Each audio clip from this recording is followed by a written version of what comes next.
కారణముగా మనం అందరం కూడి ప్రభుని స్తుతించాం. పాటల ద్వారా ఉండొచ్చు, చక్కటి ఆరాధన ద్వారా, చక్కటి ఆయన స్తుతుల ద్వారా మరి గనుడైన మహోన్నతుడైన యేసయ్య నామమును స్తుతించాం.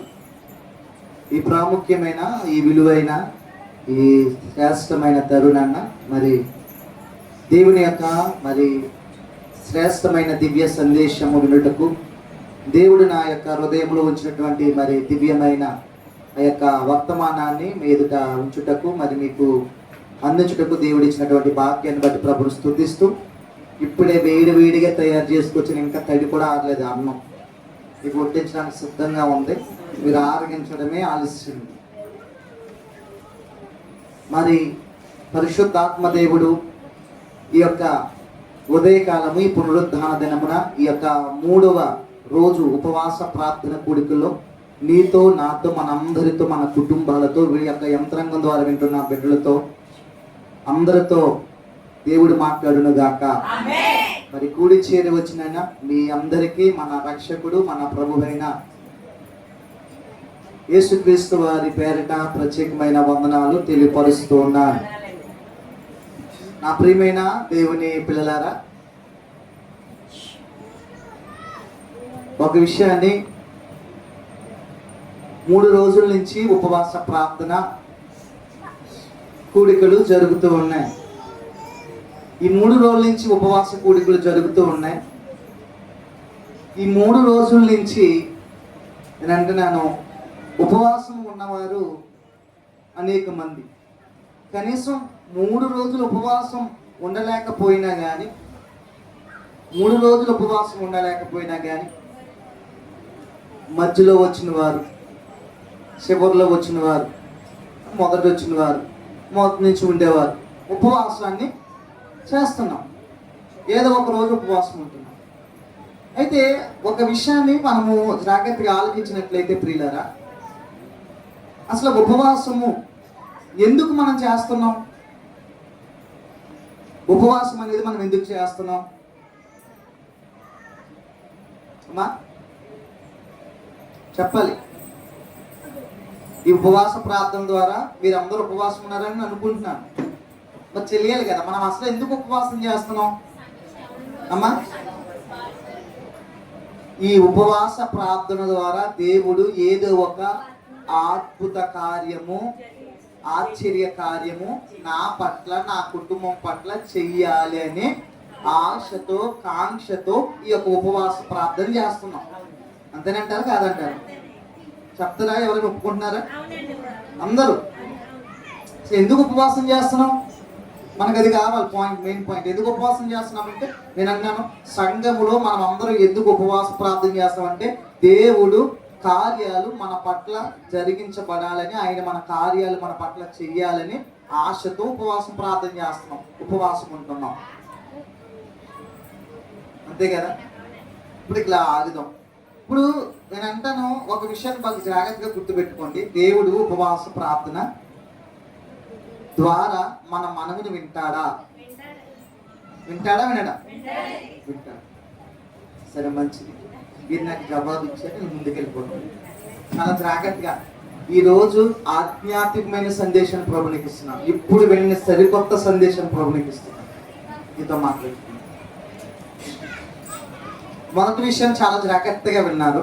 ఇప్పుడు లోతుకి వెళ్ళబోతున్నాను. నేను రిఫరెన్స్ కూడా చూపించే, నేను ప్రతిదానికి రిఫరెన్స్ చూపించే ముందుకు వెళ్తాను. అయితే ఇక్కడ ఒక విషయాన్ని జ్ఞాపకం పెట్టుకోవాలి.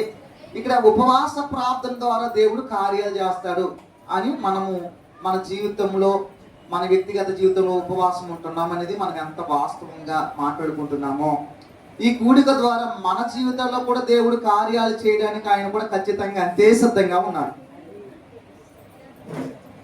మనం ఎలా అయితే ఉపవాస ప్రార్థన ద్వారా మనం ఎలా అయితే ఆయన ఆశ్చర్య కార్యాలు నా జీవితంలో చేతను ఎలా అయితే మనము విశ్వాసంతో ఉన్నామో, ఆయన కూడా తన సంఘంలోకి వచ్చిన బిడ్డల్ని ఏమాత్రము ఖచ్చితంగా ఆయన ముఖం తిప్పుకొని ఆయన అద్భుతమైన కార్యాలు చేయకుండా పంపించేవాడు కాదు. ఆయన స్వార్థపరుడు కాదు. అర్థమవుతుందా?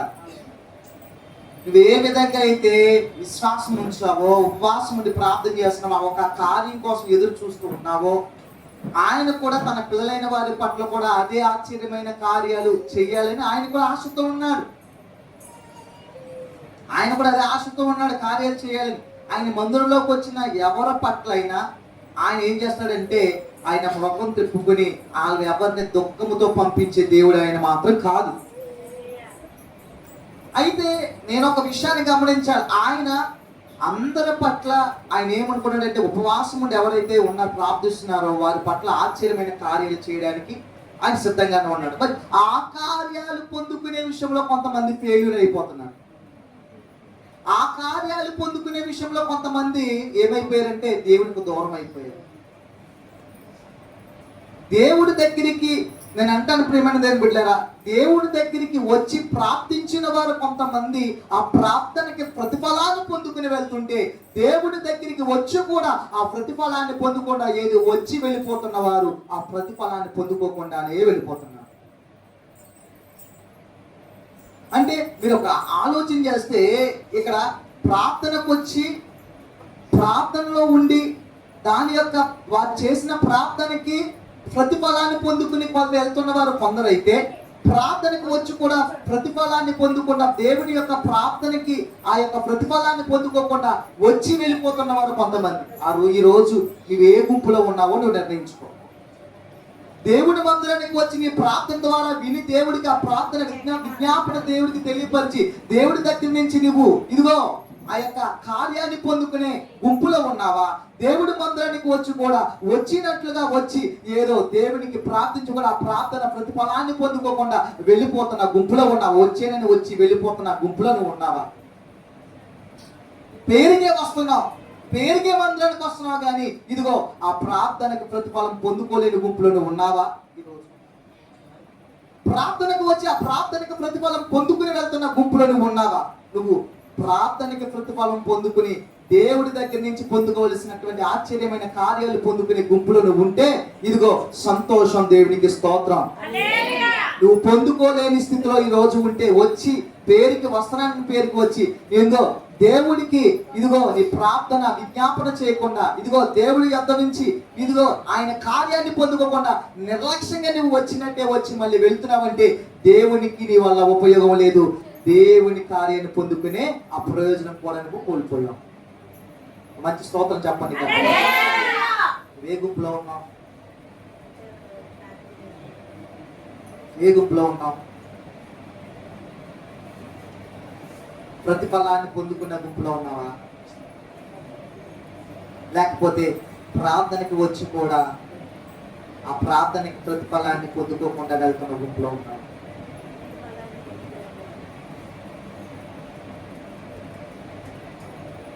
ఒక విషయాన్ని గమనించండి.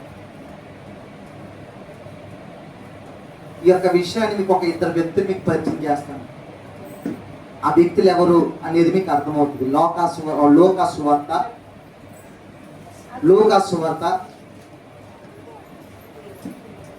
అని చెప్పుకోవడం. దేవుడు ఎప్పుడు ఆయన అబద్ధం చేసుకుని ఆయన ఇదిగో ఆయన నమ్ముకున్న వారి పట్ల ఇప్పుడు ఆయన కార్యాలు చేసే దేవుడే మనం చెప్పుకున్నాం. ఇక్కడ మనకు కనిపిస్తూ ఉంది. దేవుడు ఎప్పుడు కూడా అమ్మా ఆయన ఏం చేస్తాడండి, వ్యర్థంగా ఆయన ఏం చేస్తాడు, తన బిడ్డలను వెనక్కి పంపించే దేవుడు కాదు కార్యాలు చేయకుండా. ఈరోజు ఆ కార్యాలు పొందుకోకుండా దేవుడి మందిరంలోకి వచ్చి కూడా కార్యాలు పొందుకోకుండా నువ్వు వెళ్తున్నావంటే ఈరోజు నువ్వు ఏ గుంపులో ఉన్నావు? కార్యాలు పొందుకుని వెళ్తే, ప్రార్థించి ఆయన మందిరంలోకి వచ్చి ఆయన కార్యాలను పొందుకుని వెళ్తుంటే నువ్వు సంతోషంతో ఉంటావు, ఆనందంతో ఉంటావు. ప్రభు నీ జీవితంలో చేసినటువంటి ఆశ్చర్య కార్యాలు బట్టి ప్రభుని స్తుతిస్తున్నావు. నువ్వు దేవుడి మందిరానికి వచ్చి కూడా అనేక సంవత్సరాల నుంచి వచ్చి, అనేక దినాల నుంచి వచ్చి, అనేక నెలల నుంచి వచ్చి, అనేక రోజుల నుంచి వచ్చి కూడా దేవుడి మందిరానికి వచ్చి ప్రార్థించినా కూడా నీ దేవుని యొక్క మందిరంలో ఇదిగో నువ్వు మేలును పొందుకోలేదంటే, కార్యాన్ని పొందుకోలేదంటే నేను ఒక విషయం చెప్తాను, నీ ప్రార్థన దేవుడు నిర్లక్ష్యపరిచాడు. ఎందుకు ఒక ప్రార్థన దేవుడు ఆలకించాడు, ఒక ప్రార్థన నిర్లక్ష్యపరిచాడు? దేవుడు పక్షపాతి కాదనుకున్నాం కదా. దేవుడు పక్షపాతి కాదే. కొందరు ప్రార్థన దేవుడు ఎందుకు ఆలకిస్తాడు? కొందరు ఎలా ఉంటారంటే ప్రియమైన దేవుని బిడ్డలారా, ఒక విషయాన్ని మీకు నేను జ్ఞాపకం చేయడానికి ఆశపడుతున్నాను. కొందరి పరిస్థితి ఏ విధంగా ఉంటుందంటే విచిత్రమైన సంగతి ఏంటంటే కొందరి పరిస్థితి ఈ విధంగా ఉంటుంది. నేను దేవుడి మందిరానికి వస్తున్నాను, నేను ప్రార్థన చేస్తున్నాను, ప్రార్థన జీవితం నాకు అవసరం ఉంది. ఇదిగో వాళ్ళు ప్రార్థన చేయగా దేవుడు విన్నాడు, వాళ్ళ జీవితంలో అద్భుతాలు జరిగి నా జీవితంలో ఇన్ని దినాలుగా ప్రార్థన చేస్తున్నాను, ఇన్ని సంవత్సరాలుగా ప్రార్థన చేస్తున్నాను, ఇన్ని నెలలుగా ప్రార్థన చేస్తున్నాను, జీవితంలో నా దేవుడు నా జీవితంలో ఎటువంటి మేలు చేయలేదు, ఎటువంటి కార్యం చేయలేదు, ఎటువంటి ఉపకారం చేయలేదు. ఇంకేం చెప్పినా దేవుడు పక్షపాతి, దేవుడు అన్యాయస్తుడు, దేవుడు నా జీవితంలో న్యాయం చేయలేదు, దేవుడు నా జీవితంలో నీతిపైన కార్యాలు చేయలేదు అని దేవుణ్ణి వెళ్ళబుచ్చి దేవుడి మీద కోపంతో దేవుడి మీద అలుగుతున్నారే తప్ప మనలో ఏది లోపం ఉందో సరి చేసుకోలేకపోతున్నారు. ప్రియమైన దేవుడి దాని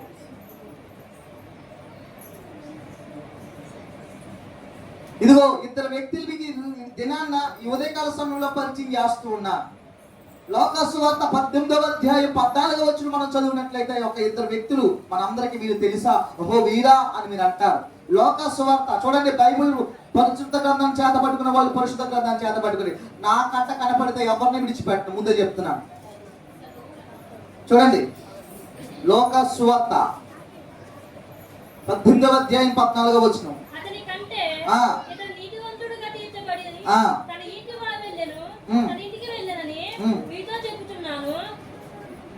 చెప్పమా. తాను తనను హెచ్చించుకున్నవాడు తగ్గింపబడుదును, తను తగ్గించుకున్నవాడు హెచ్చింపబడుదునని చెప్పాను. తమ శిశువులను పుట్టువలనని కొందరు ఆయన యొద్దకు వారిని తీసుకుని రాగా ఆయన శిశువులు అది చూసి తీసుకొచ్చిన వారిని గద్దించిరి. అయితే యేసు వారిని తన యొద్దకు పిలిచి చిన్న బిడ్డలను అతకాపరచక వారు నా యొద్దకు రానియుడి, దేవుడి రాజ్యము వీళ్ళలాంటి వారిది. ఇక్కడ మనం ఆలోచన చేస్తే చాలా కాలం నుంచి మనం ప్రార్థన చేస్తున్నాం. అర్థమైందండి? చాలా కాలం నుంచి ప్రార్థన చేస్తున్నారు, కానీ కొంతమంది సంఘంలోకి వస్తున్నారు కానీ వాళ్ళ ప్రార్థనకి జవాబు రాలేదు. దేవుడి దగ్గర నుంచి వారికి సమాధానం దొరకలేదు. ఇంకా చెప్పాలంటే వారి జీవితంలో అద్భుతమైన ఆశ్చర్యమైన కార్యాలు కూడా జరగలేదు. ఇప్పుడు ఇక్కడ మనము ఆలోచన చేసినట్లయితే, మనం ఆలోచించినట్లయితే వారందరూ ఏమనుకుంటారంటే బాధపడతారు. సహసాధారణమైన విషయం ఇది, అందరికీ బాధ ఉంటుంది. ఎన్నో సంవత్సరాల నుంచి ప్రార్థన చేస్తున్నాను, ఎన్నో సంవత్సరాల నుంచి దేవుని అడుగుతున్నాను, నా జీవితంలో ఏం జరగలేదు, కార్యము జరగలేదు. తర్వాత దేవుడు ప్రార్థన చేసిన ప్రార్థనకి జవాబు రాలేదు. ఇంకేం చెప్తారంటే అక్కడ దేవుడు నా జీవితంలో అద్భుతము చేయలేదు. ఇంకేం చెప్తామంటే మనం ఏం మాట్లాడుకుంటామంటే సహసాధారణంగా ఏం చెప్తామంటే దేవుడు నన్ను పక్షపాతిగా చూశాడు, నన్ను మర్చిపోయాడు అనుకుంటాం. కానీ ఇక్కడ దేవుడు ఒకరు ప్రార్థన ఏం చేస్తున్నాడంట, కొందరు ప్రార్థన ఏం చేస్తున్నాడంట అమ్మా అంగీకారంగా ఉంచాడట, మరికొందరు ప్రార్థన అంట అంగీకరించలేదట. ఈ రోజు నీ ప్రార్థన అంగీకారంగా ప్రభువుకు ఉందా? వచ్చింది నీ ప్రార్థన అంగీకారంగా లేని ప్రార్థనగా దేవుడి ప్రార్థన ఉందా దేవుడికి? హలో అందరూ చూడండి, ఈరోజు దేవుడి మందిరానికి వచ్చిన నీ జీవితాన్ని పరీక్షించుకో. నీ ప్రార్థన దేవుడికి అంగీకారంగా ఉందా? వచ్చి వెళ్ళిపోతున్నావు అంగీకారంగా లేకుండా దేవునికి, దానివల్ల నీ ప్రయోజనం ఏంటి? చాలా మంది అన్నారు ఎన్నో సంవత్సరాల నుంచి ప్రార్థన చేస్తున్నామండి, వాళ్ళ జీవితంలో మేలు జరిగింది, వాళ్ళ జీవితంలో కార్యాలు జరిగాయండి, వాళ్ళు మేలు అనుభవిస్తున్నారండి, వాళ్ళు చేసింది అంతా దేవుడికి చేస్తున్నానండి. ఎన్నో సంవత్సరాలు ప్రార్థన చేస్తున్నాం, జీవితంలో కార్యం లేదు, అద్భుతం లేదు, ఆశ్చర్య కార్యం లేదు. ఇంకా చెప్పాలంటే దేవుడు నాకు జవాబునే ఇవ్వట్లేదు అని అనుకుంటారు. కానీ ఇక్కడ ఆలోచన చేస్తే కొందరు ప్రార్థన దేవుడు ఏం చేస్తాడంట అంగీకరించడం, మరి కొందరు ప్రార్థన అంగీకరించలేకపోవడం. మరి ఇద్దరి మధ్య వ్యత్యాసం అది, రెండు వ్యత్యాసాలు. అంగీకరించడం అనేది, అంగీకరించలేకపోవడం అనేది, ఈ రెండింటి మధ్య తారతమ్యం నీకు అర్థమైతే, ఈ ప్రశ్నకు నీకు జవాబు అర్థమైతే ఈ రోజు నీ జీవితం ధన్యకరంగా మార్చబడుతుంది. అది అర్థం కావడానికి ఇక్కడ జవాబు దేవుడు ఇచ్చాడు. ఏంటి?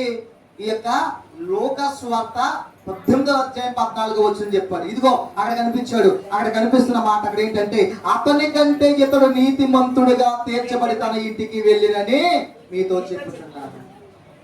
అక్కడ ఇద్దరు వ్యక్తుల గురించి దేవుడు మాట్లాడుతూ ఉన్నాడు. ఇద్దరు వ్యక్తుల గురించి దేవుడు అక్కడ మనతో చెప్తూ ఉన్నాడు. ఈ యొక్క ఉదయకాల సమయంలో మాట్లాడుతూ ఉన్నాడు. ఇద్దరు వ్యక్తులు ఉన్నారు. ఆ వ్యక్తులు నీకు తెలియని వారు కాదు. ఒకరు పరిసయ్యుడు, రెండో వాడు సొంకరి. ఇద్దరు వ్యక్తులు ఉన్నారు. ఒకడు పరిసయ్యుడు, ఒకడు సొంకరి. ఆ ఇద్దరు వ్యక్తులంట ఏం చేస్తున్నారంట? ప్రార్థించి ఇంటికి వెళ్తున్నారంట. ఎక్కడికి వెళ్తున్నారంట? అక్కడ కనిపిస్తున్న మాట మనకు కనిపిస్తున్నట్లయితే అక్కడ ఇతని కంటే ఇతడు నీతి, అక్కడ కనిపిస్తున్న అతని కంటే ఇతడు నీతిమంతుడిగా తీర్చబడి తన ఇంటికి వెళ్ళునని మీతో చెప్తున్నాను. అంటే ఇంటికి వెళ్తున్నాడంటే ఇంటికి వెళ్ళక ముందు మీరు ఎక్కడున్నారా అంటే దేవుని సమీపములో, దేవుని మందిరములో, దేవుని బలిపీఠము దగ్గర వారు ఉన్నారు. ఈరోజు ఇన్ని పనులు ఉన్నా అన్ని పనులు అట్టి పెట్టి అక్కడ పెట్టి ఇక్కడికి ఎందుకు వచ్చారంటే దేవుని మందిరానికి మీరు వచ్చారు. అలాగే మీరు అన్ని పనులు విడిచిపెట్టి ఎలా అయితే దేవుడి సమీపంగా వచ్చారో, దేవుడి మందిరంలోకి వచ్చారో, దేవుని బలిపీఠం దగ్గరికి వచ్చారో, ఆ పరిసయ్యుడైనటువంటి వాడు, ఆ సొంకరి అనబడబడుతున్నటువంటి వాడు కూడా అక్కడ ప్రార్థన చేయడానికి వారిద్దరు వచ్చారు. వారు ప్రార్థన చేశారు. వారిద్దరు ప్రార్థన పరులే, ఇద్దరు ప్రార్థన చేశారు. కానీ జాగ్రత్తగా ప్రియులారా మనం గమనిస్తే ఒకటి ప్రార్థన, ఒకడు నీతిమంతుడిగా తీర్చబడ్డాడు, ఒకడు అనీతిమంతుడిగా తీర్చబడ్డాడు. ఎందుకు? ఒకరి ప్రార్థన అంగీకరించబడింది, ఒకరి ప్రార్థన అంగీకరించబడలేదు. ఇదిగో నేను అంటాను కులాల పొద్దు కానీ ఇక్కడ చెప్తున్నానండి, నేను అంటాను చాతులు వద్దు కానీ నేను అంటానండి లోకంలో క్రైస్తవులుగా రెండు గుంపులు ఉన్నారు. ఒకటి ప్రార్థన, అక్కడ ప్రార్థన దేవుడు ప్రార్థన ఆలకించని గుంపులు ఒకరు ఉన్నారు. దేవుడి ప్రార్థన ఆలకించని గుంపులు మరొకరు ఉన్నారు. దేవుడి మందిరానికి వచ్చి కూడా ప్రార్థించి ప్రార్థనకి దేవుని యొక్క ప్రతిఫలాన్ని పొందుకుని వెళ్ళేవారు కొందరైతే, దేవుడి మందిరానికి వచ్చి కూడా దేవుని యొక్క ప్రార్థన చేసి కూడా ప్రతిఫలాన్ని పొందుకోలేకుండా వెళ్తున్న వారు కొంతమంది. ఈ రోజు ఏ గుంపులను ఉన్నావు? పరిసయ్యులా ఉన్నావా లేకపోతే సొంకరిలా ఉన్నావా అని ఆలోచించుకో. నిన్నే చెప్పాను మీకు, ఈ రోజు గట్టిగా ఎత్తాడు దేవుడు మాట్లాడి. ఎలా ఉన్నావు చెప్పు. దేవుడి మందిరానికి వచ్చి మనము చెప్పండి దేవుని యొక్క ఏజెంట్ ప్రార్థన ద్వారా మనము ఆయన యొక్క కార్యాన్ని పొందుకుని అంగీకరించేవాడిగా మనం వెళ్ళాలి.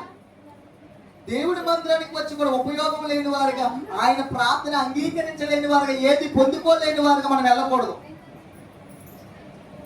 ఒకరు ప్రార్థన అంగీకరించబడింది, ఒకరు ప్రార్థన అంగీకరించబడింది. మరి ఈ రోజు నీ ప్రార్థన ఎలా ఉంది?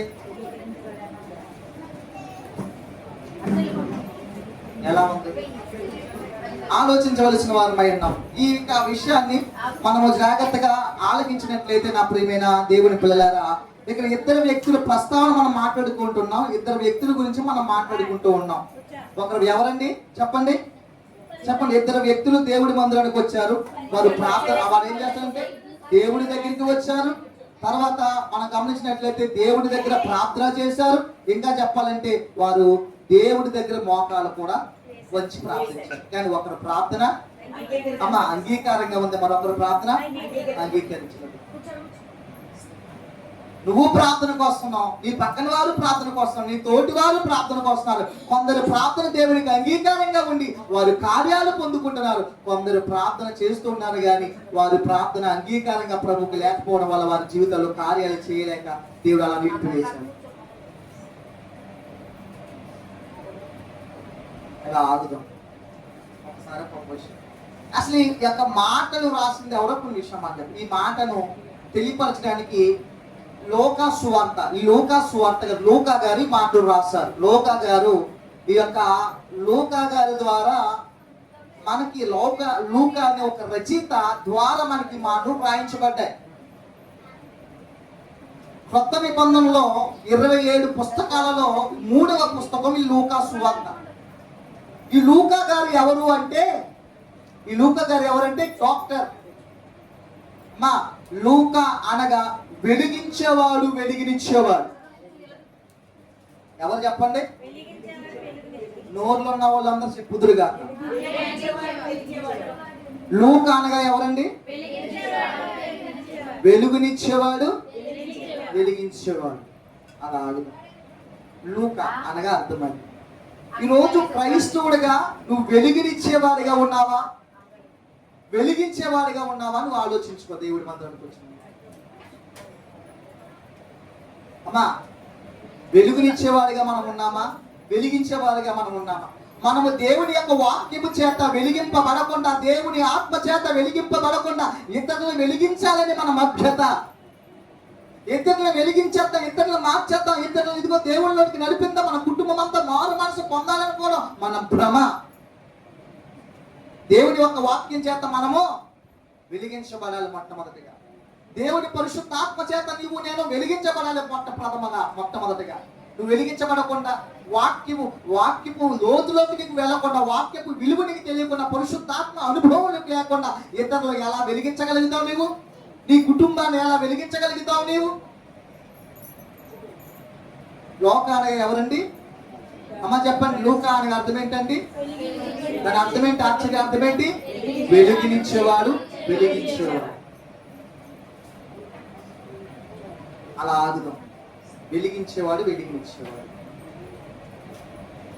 ఒకరోజు ఒక అమ్మకి చాలా ఆరాటం, అందరిని మార్చేయాలనుకోండి, స్వార్థ చెప్పేసి అందరిని మార్చాలని పాపం ఒక ఆరాటంతో ఉంది ఒక ఆమె ఆరాటం కాస్త నాకు తర్వాత అర్థమైంది ఏంటంటే, ఇది బాగా అర్థం చేసుకోండి.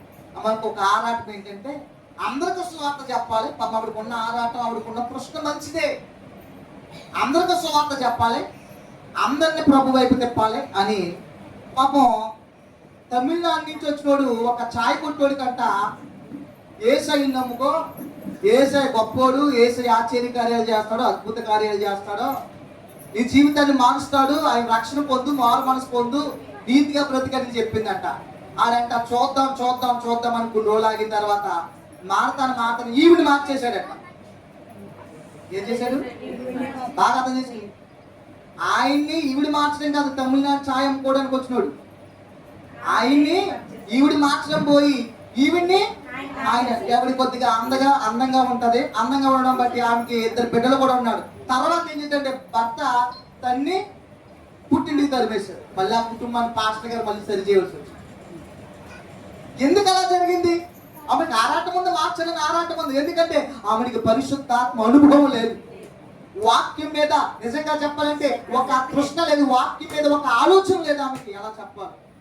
అందుకే ఆమె ఏమైపోయింది చెప్పండి?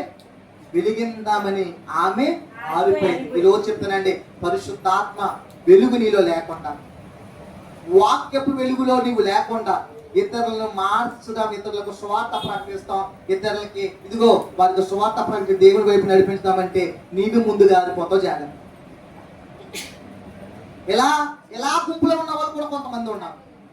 వాళ్ళు మార్చుదామని పోయి వీడు త్రాగుపోతే అయిపోయిన వాళ్ళు లేరా? వారికి మంచి చెప్తామని చెప్పి వీడు భ్రష్టుడైపోయిన వాళ్ళు లేరా? ఆవిడ మార్చుదామని చెప్పి వ్యభిచారంలో పడిపోయిన వాళ్ళు లేరా? వాడు మార్చుదామని చెప్పి మళ్ళీ లోకంలోకి వెళ్ళిపోయిన వాళ్ళు లేరా? మరి చెప్పండి, ఏ గుంపులో నువ్వు ఉన్నావు? ఏ గుంపులో మనం ఉన్నాం? లూకా గారి గురించి మనం చెప్తున్నాం. లూకా అనగా వెలుగునిచ్చేవాడు. మనం వెలగాలి, వాక్యము ద్వారా మనం వెలగాలి. వాక్యము ద్వారా మనం వెలిగించబడితే, దేవుని యొక్క ఆత్మ చేత మనం వెలిగించబడితే అనేకులు మనం వెలిగించేవారు అవుతాం. ఇంకా చెప్పండి, లోకానికి మనం వెలిగించేవారుగా మారుతాం. కుటుంబాన్ని వెలిగించగలుగుతాం, నీ బంధువులు వెలిగించగలుగుతాం, నీ శ్రేయభిలాషులు వెలిగించగలుగుతాం, నీ గ్రామాన్ని వెలిగించగలుగుతాం.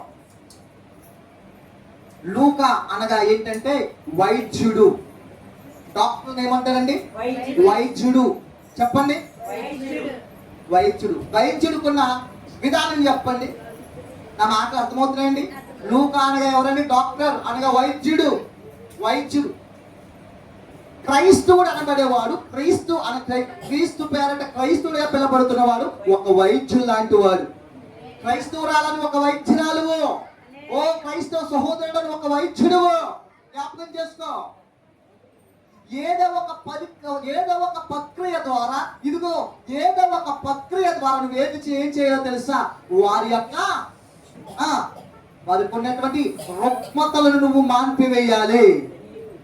ఏదో ఒక ప్రక్రియ ద్వారా వారికి ఉన్న రుగ్మతల్లో నుంచి నువ్వు బయటికి నడిపించాలి. అది నేను ఒక నేను ఒక రోగంతో బాధపడుతున్నాను అనుకో. నేను ఒక రోగంతో బాధపడుతున్నాను. నేను ఒక ఎంబీబీఎస్ దగ్గరికి వెళ్ళాను. ఆ ఎంబీబీఎస్ దగ్గరికి వెళ్ళినప్పుడు నాకు టెస్ట్ చేసి నాకు ఏ రోగం ఉందో, నాకు ఏ బలహీనత ఉందో టెస్ట్ చేసి దానికి మెడిసిన్ రాసి స్కానింగ్ రాసి ఇవన్నీ చేసిన తర్వాత నాకు కోర్స్ రాసి ఏం చేస్తాడంటే నాకున్నటువంటి రోగం నుంచి నాకు ఏం చేస్తాడంటే రోగము తగ్గడానికి, నేను బాగవడానికి ఏం చేస్తాడంటే ఏదో ఒక ప్రక్రియ ద్వారా నాకు కలిగినటువంటి రోగానికి ఏం చేస్తాడంటే ఆ రుగ్మతకు విడుదల కలిగేస్తాడు. ఆ వాడిన తర్వాత అవి మంచిగా వేసుకున్న తర్వాత తిన్న తర్వాత ఏమవుతాను అంటే ఇప్పుడు ఆ డాక్టర్ ఏమయ్యాడు? వైద్యుడు అయ్యాడు. ఇంకొక వైద్యుడు ఉన్నాడు, దెయ్యం పట్టుకొని డాక్టర్ దగ్గర తీసుకెళ్ళరు. నాకు వింటున్నారా? దెయ్యం పట్టిన దాన్ని డాక్టర్ దగ్గర తీసుకెళ్ళరు, భూత వైద్యుడి దగ్గర తీసుకువెళ్తాడు. ఈయన ఏమంటారంటే భూత వైద్యుడు. ఆయన ఏమన్నారు? వైద్యుడు.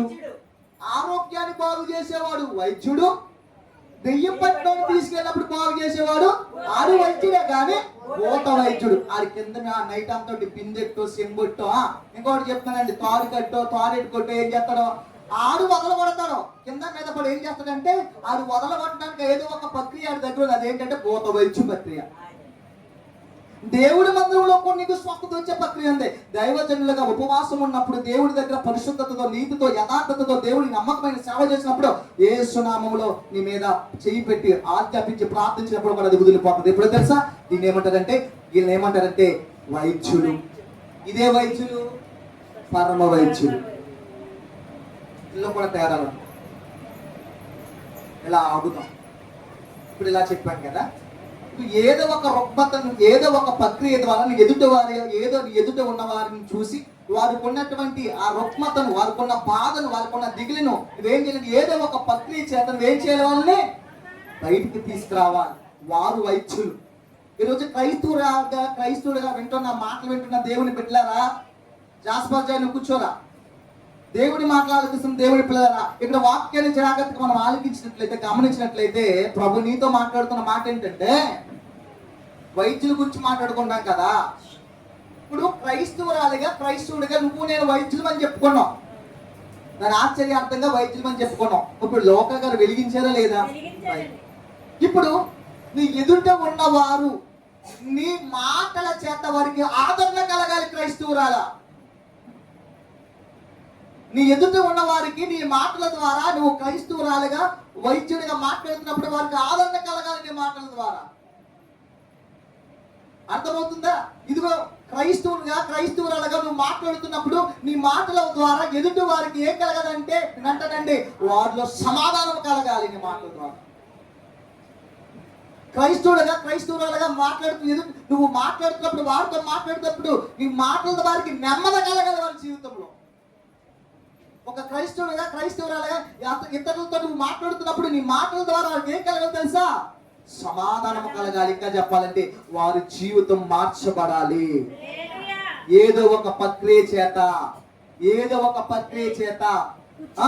వెలుగు నింపేవాడే క్రైస్తవుడు. నువ్వు వెలుగు నింపుతున్నావా, వెలుగుని ఆర్పేస్తున్నావా చెప్పు. లూకా వెలిగించాడు. లూకా అనగా చెప్పండి, లూకా అనగా ఎవరు? వెలిగించేవాడు, వెలిగినిచ్చేవాడు. మరి నువ్వు వెలిగించగలుగుతున్నావా నీ కుటుంబాన్ని? వెలిగినిచ్చేవాడిగా ఉన్నావు, వెలిగినివ్వలేని దానిగా ఉన్నావు. ఒక విషయం చెప్తానండి.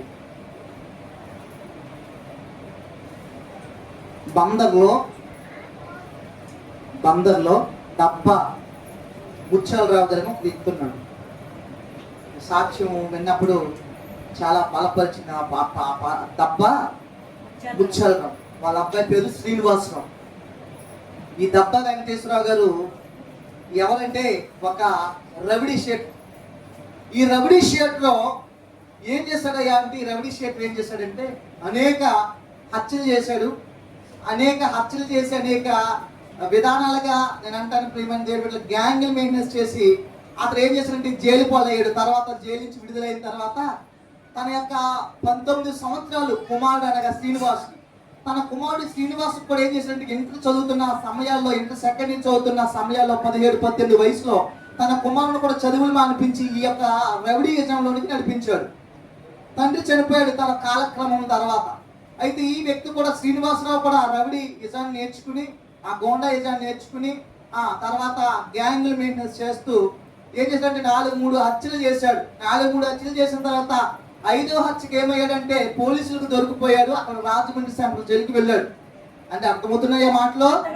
బాబు బయట ఉన్న వాళ్ళు అర్థమవుతున్నాయి మాటలో? ఇప్పుడు జాగ్రత్తగా వినాలి అందరూ. ఎక్కడికి వెళ్ళిపోయాడు?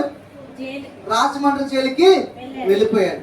రాజమండ్రి జైలుకి వెళ్ళిపోయిన తర్వాత అక్కడ జరిగిన విషయం ఏంటంటే కొన్ని సంవత్సరాలు అతను జైలు శిక్ష పడిన తర్వాత అక్కడ ఉండి అతడు గుట్కాలు సిమ్లా ప్యాకెట్లు తింటాం అలవాటు అయిపోయి అతని యొక్క ఊపిరితిత్తులు తూట్ల కింద పడ్డాయి. తూట్ల కింద పడిన తర్వాత ఇంటికి వచ్చిన తర్వాత బలహీనుడు అయ్యాడు. ఇప్పుడు వాళ్ళ ఇంటికి ఎవరన్నా వెళ్దామంటే కొంతమంది దాయాదులు ఉంటారు కదండి, అంటే వేరొక గోండాలకు పడదు. దాయాదులు ఉంటారు కదా, అంటే దాయాదులు అంటే వాళ్ళ శత్రువులు అనమాట. వాళ్ళ ఇంటికి వెళ్తే ఎవరైనా ఏమైనా చంపేస్తారని, వాళ్ళ ఇంటికి వెళ్ళి మాట్లాడితే ఎవరైనా చేసేస్తారని ఆ యొక్క శ్రీనివాసరావుని పలకరించే వాళ్ళు లేరు. రవిడి శెట్టు హాస్పిటల్ తీసుకెళ్లే వాళ్ళు లేరు, పరామర్శించే వాళ్ళు లేరు. బంధువులు ఉన్నారు ఆ యొక్క బందర్లో, అనగా మచిలీపట్నంలో అందరూ ఉన్నారు, కానీ ఎవరు వెళ్ళి పలకరించే వాళ్ళు లేరు, ఎవరు హాస్పిటల్ తీసుకువెళ్ళే వాళ్ళు లేరు. ఆ రోజు ఒక సేవకుడు వెళ్ళంట ఆ యొక్క పరిస్థితిలో ఉన్నటువంటి ఆ యొక్క శ్రీనివాసరావుని చూసి ఆ సేవకుడు ఏం చేయాలనుకున్నాడంటే హాస్పిటల్కి తీసుకెళ్దామని ఇంటికి వెళ్ళాడట. అయ్యా అమ్మ నీ బిడ్డకి ఇలా బలహీనుడై ఉన్నాడు, హాస్పిటల్ తీసుకెళ్తాను రా అమ్మ. అయ్యా మా కుటుంబము ఒక రవిడి కుటుంబం అయ్యా, మా కుటుంబానికి బ్యాడ్ ఉందయ్యా, ఇది మాకు సహాయం చేశారని తెలిస్తే, మా బిడ్డను హాస్పిటల్ తీసుకెళ్ళారని తెలిస్తే మిమ్మల్ని ఏం చేస్తారో, ఆ దాయాదులు వచ్చి ఆ శత్రువులు వచ్చి ఏం చేస్తారో మధ్య మార్గంలో చంపేస్తారు. అమ్మ ఏం పర్వాలేదు నేను తీసుకెళ్తాను. అయ్యా అమ్మ ఎన్ని రోజులు ఇలా ఉన్నాడు, ఎన్ని రోజులు ఎందుకు అయ్యా నా దగ్గర తీసుకువెళ్ళడానికి సరైన డబ్బులు కూడా ద్రవ్యం లేదయ్యా, ఎంతో కొంత ఒక రూపాయో 10 పరకు నా దగ్గర ఉందంటే తీసుకెళ్దామంటే బిడ్డను తీసుకువెళ్ళడానికి నాకు సహాయం లేక తీసుకెళ్ళలేకపోయానయ్యా, సహకరించవాళ్ళు లేరయ్యా అన్నట్టు. వెంటనే ఆ కుమారుణ్ణి ఆ సేవకుడు ధైర్యం చేసి ఆ యొక్క హాస్పిటల్కి తీసుకెళ్ళాడంటే ఆయుర్వేదిక్ హాస్పిటల్ తీసుకెళ్ళిన తర్వాత అక్కడ జరిగిన విషయాన్ని మీకు చెప్తూ ఉన్నాను పిల్లరా. అక్కడ హాస్పిటల్ తీసుకెళ్ళిన తర్వాత అక్కడ జరిగిన విషయం ఏంటంటే ఆ డాక్టర్ అంట, అయ్యా ఈ యొక్క వ్యక్తిని మీరు బాగు చేయండి, ఈ వ్యక్తి ఇలాగా బలహీనయ్యాడయ్యా అంటే, అయ్యా నువ్వు శుభ్రంగా పాస్టర్ గారు ఇదిగో 4 మాటలు చెప్పుకొని శుభ్రంగా మంచిగా సేవ చేసుకోకుండా ఈ రవిడిని ఎందుకు తీసుకొచ్చో, ఈ వ్యక్తిని తీసుకొచ్చిన విషయం, ఈ వ్యక్తికి వైద్యం చేసిన విషయం తెలిస్తే నన్ను చంపేస్తారో నిన్ను చంపేస్తారు, ఎవరు ఏది చేయరయ్యా, నేను భరోసా చేయయ్యా. అయ్యా ఈ వ్యక్తి బ్రతకాలండి, ఈ వ్యక్తి బాగుపడాలంటే మంచిగా టాబ్లెట్స్ మంచి కోర్సు వాడాలి, కోర్సు వాడటమే సరిపోదు, మంచి తిండి కూడా పెట్టాలి. ముందు కోర్సు రాయండి అయ్యా, తిండి తర్వాత నేను తర్వాత చూసుకుంటాను అయ్యా, కోర్సు రాయండి, మంచిగా పెట్టిన ఏదోలా బ్రతికించండి అయ్యా అని ఆ డాక్టర్తో మాట్లాడాడు. ఆ డాక్టర్తో మాట్లాడిన తర్వాత ఆ దైవజనుడు మళ్ళీ తిరిగి ఆ టాబ్లెట్స్ రాసుకున్న తర్వాత ఆ టాబ్లెట్స్ ఆయన తీసుకుని మళ్ళీ ఆ యొక్క తల్లి నేనంటే వెంకయ్యమ్మ దగ్గరికి తీసుకొచ్చాను. తల్లి పేరు వెంకయ్యమ్మ. ఆ తల్లి వెంకయ్యమ్మ దగ్గర తీసుకొచ్చాడు. ఆ వెంకయ్యమ్మ దగ్గరికి వెళ్ళి చెప్పాడట, అమ్మా ఇంకో నీ కొడుక్కి వైద్యం చేయించాను, అమ్మా ఈ యొక్క నీ కొడుక్కి ఈ టాబ్లెట్స్ వేస్తే, ఈ మందులు వేస్తే సరిపోదు, నీ కొడుకు బ్రతకాలంటే మళ్ళీ మంచిగా ఆరోగ్యవంతులు అవ్వాలంటే మంచి తిండి పెట్టాలి, తిండి పెట్టి స్తోమత నీ దగ్గర ఎలా లేదు, మంచిగా నీ కొడుకు తిండి పెట్టే ఆ యొక్క స్తోమత నీకు ఎలా లేదు, ఓ పని చేస్తావా, నాతో నీ కుమారుని పంపిస్తావా అని అడిగాడు. పెట్టినారా? నాతో నీ కొడుకుని పంపిస్తావా అని అడిగాడంట సేవకుడు. వెంటనే తల్లి అందంట, నాకు ఇబ్బంది లేదయ్యా, అభ్యంతరం లేదు, తీసుకువెళ్ళండి అయ్యా. వెంటనే శ్రీనివాస్ వస్తావా అని సేవకుడు అడిగినప్పుడు అయ్యా వస్తాను. ఈతడు సేవకుడు బ్యాగ్ మోసి ఒప్పుకోలేదు, సేవకుడు బ్యాగ్ మోసి అంత బలహీనుడుగా ఉంటాడు. ఎవరో ఈ శ్రీనివాస్ సేవకుడు బ్యాగ్ మోసే ఒప్పుకోలేదు.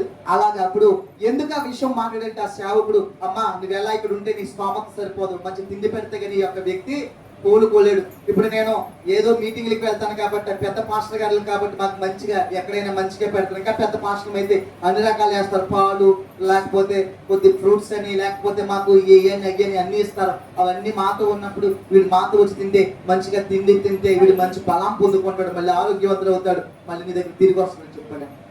అలాగే సేవకుడు ప్రతి స్థానానికి అతడు ఒక హిందూ, ఒక అన్యుడు అయితే తీసుకువెళ్ళాడు. ఎప్పుడు అతను బలవంతంగా నువ్వు రక్షణ పొందు, నువ్వు బలవంతంగా మారు మనసు పొందని ఎప్పుడు చెప్పలేదు ఆ పాస్టర్. తీసుకువెళ్ళాడు. శ్రీనివాస్ నీకు అవసరమైతే వినాలనుకుంటే 4 మాటలు ఇక్కడ కూర్చుని విను, లేదంటే నువ్వు రూమ్లోకి వెళ్ళి పడుకొని పోడంట పాస్టర్ గారు. ఒక రోజు అలా 3 సార్లు గడిచిపోయిందంట. ఒక రోజు ఒక దుక్కిన ప్రసంగం చేస్తానండి పాస్టర్ గారు. అర్థమైందండి. అక్కడ లోసరి అనే ప్రాంతం దగ్గర, ఆ మచిలీపట్నం నుంచి ఎదరికొస్తే లోసరి తగులుతుంది ఊరు. ఆ లోసరి అనే ప్రాంతంలో ఆ యొక్క వాక్యాన్ని ప్రకటిస్తున్నప్పుడు ఈ శ్రీనివాస్ అనే వ్యక్తి, రూమ్ లో పడుకున్న వ్యక్తి సడన్ గా వచ్చాడు, స్టేజ్ మీద దగ్గరికి వచ్చాడు, పాస్టర్ గారి దగ్గరికి వచ్చి, పాస్టర్ గారు నాకు మైక్ ఇస్తారా, కొద్ది నిమిషాలు నేను మాట్లాడతాను అన్నాడు. ఏమన్నాడు? నేను మాట్లాడతాను, నాకు మైక్ ఇస్తాను. ఎరా బాబు, ఏంట్రా బాబు అంటే, ఏమి లేదు. ఆ పాస్టర్ గారు వెంటనే మరో మాట ఆలోచించకుండా, ఆలస్యం చేయకుండా తన చేతిలో ఉన్న మైక్ ఆ అబ్బాయికి ఇచ్చినప్పుడు, శ్రీనివాస్కి ఇచ్చినప్పుడు, ఇదిగో నేను ఈ నెల గడిచిపోతే నా సమాధి, నేను భూమిలో కలిసిపోయి, నేను సమాధి అయిపోయేవాడిని, నా శరీరం అంతా భూమిలో కలిసిపోయింది. ఈ రోజుకి నేను చనిపోయి 4 రోజులు అయిపోయింది. ఈ 4 రోజులు కూడా ఇంతవరకు నేను బ్రతుకున్నానంటే, ఇదిగో ఇతను ప్రకటిస్తున్నటువంటి యేసయ్య ఎలా ఉంటాడో నాకు తెలియదు. ఇతను ప్రకటిస్తున్నటువంటి యేసయ్య ఏ విధంగా ఉంటాడో నాకు తెలియదు. మా మచిలీపట్నం ప్రాంతం, బందర ప్రాంతం దేవుని యొక్క సువార్త పని మీద వచ్చినప్పుడు నా ఆనవాళ్ళు, నా కుటుంబ అన్నవాళ్ళు, నా అన్నదమ్ములు, నా శ్రేయభిలాషులు, నా తోటి వారు నన్ను రోగిగా ఉన్నప్పుడు చూడలేదు, పట్టించుకోలేదు. సువార్తను ప్రకటించడానికి వచ్చి ఈ సేవకుడు నా ఇంటికి వచ్చాడు. యేసయ్య, ఇతను ప్రకటిస్తున్నటువంటి యేసయ్య ఎలాగుంటాడో నాకు తెలియదు, కానీ ఇదిగో ఆ యేసయ్య ప్రేమని ఇతనిలో చూశాడు. అంటే ఇతను ప్రకటిస్తున్న యేసయ్య ఇతని కంటే గొప్పవాడు, అందుకే ఆయన నా రక్షకుడు అన్నాడు. కొట్టాడు చెప్పండి.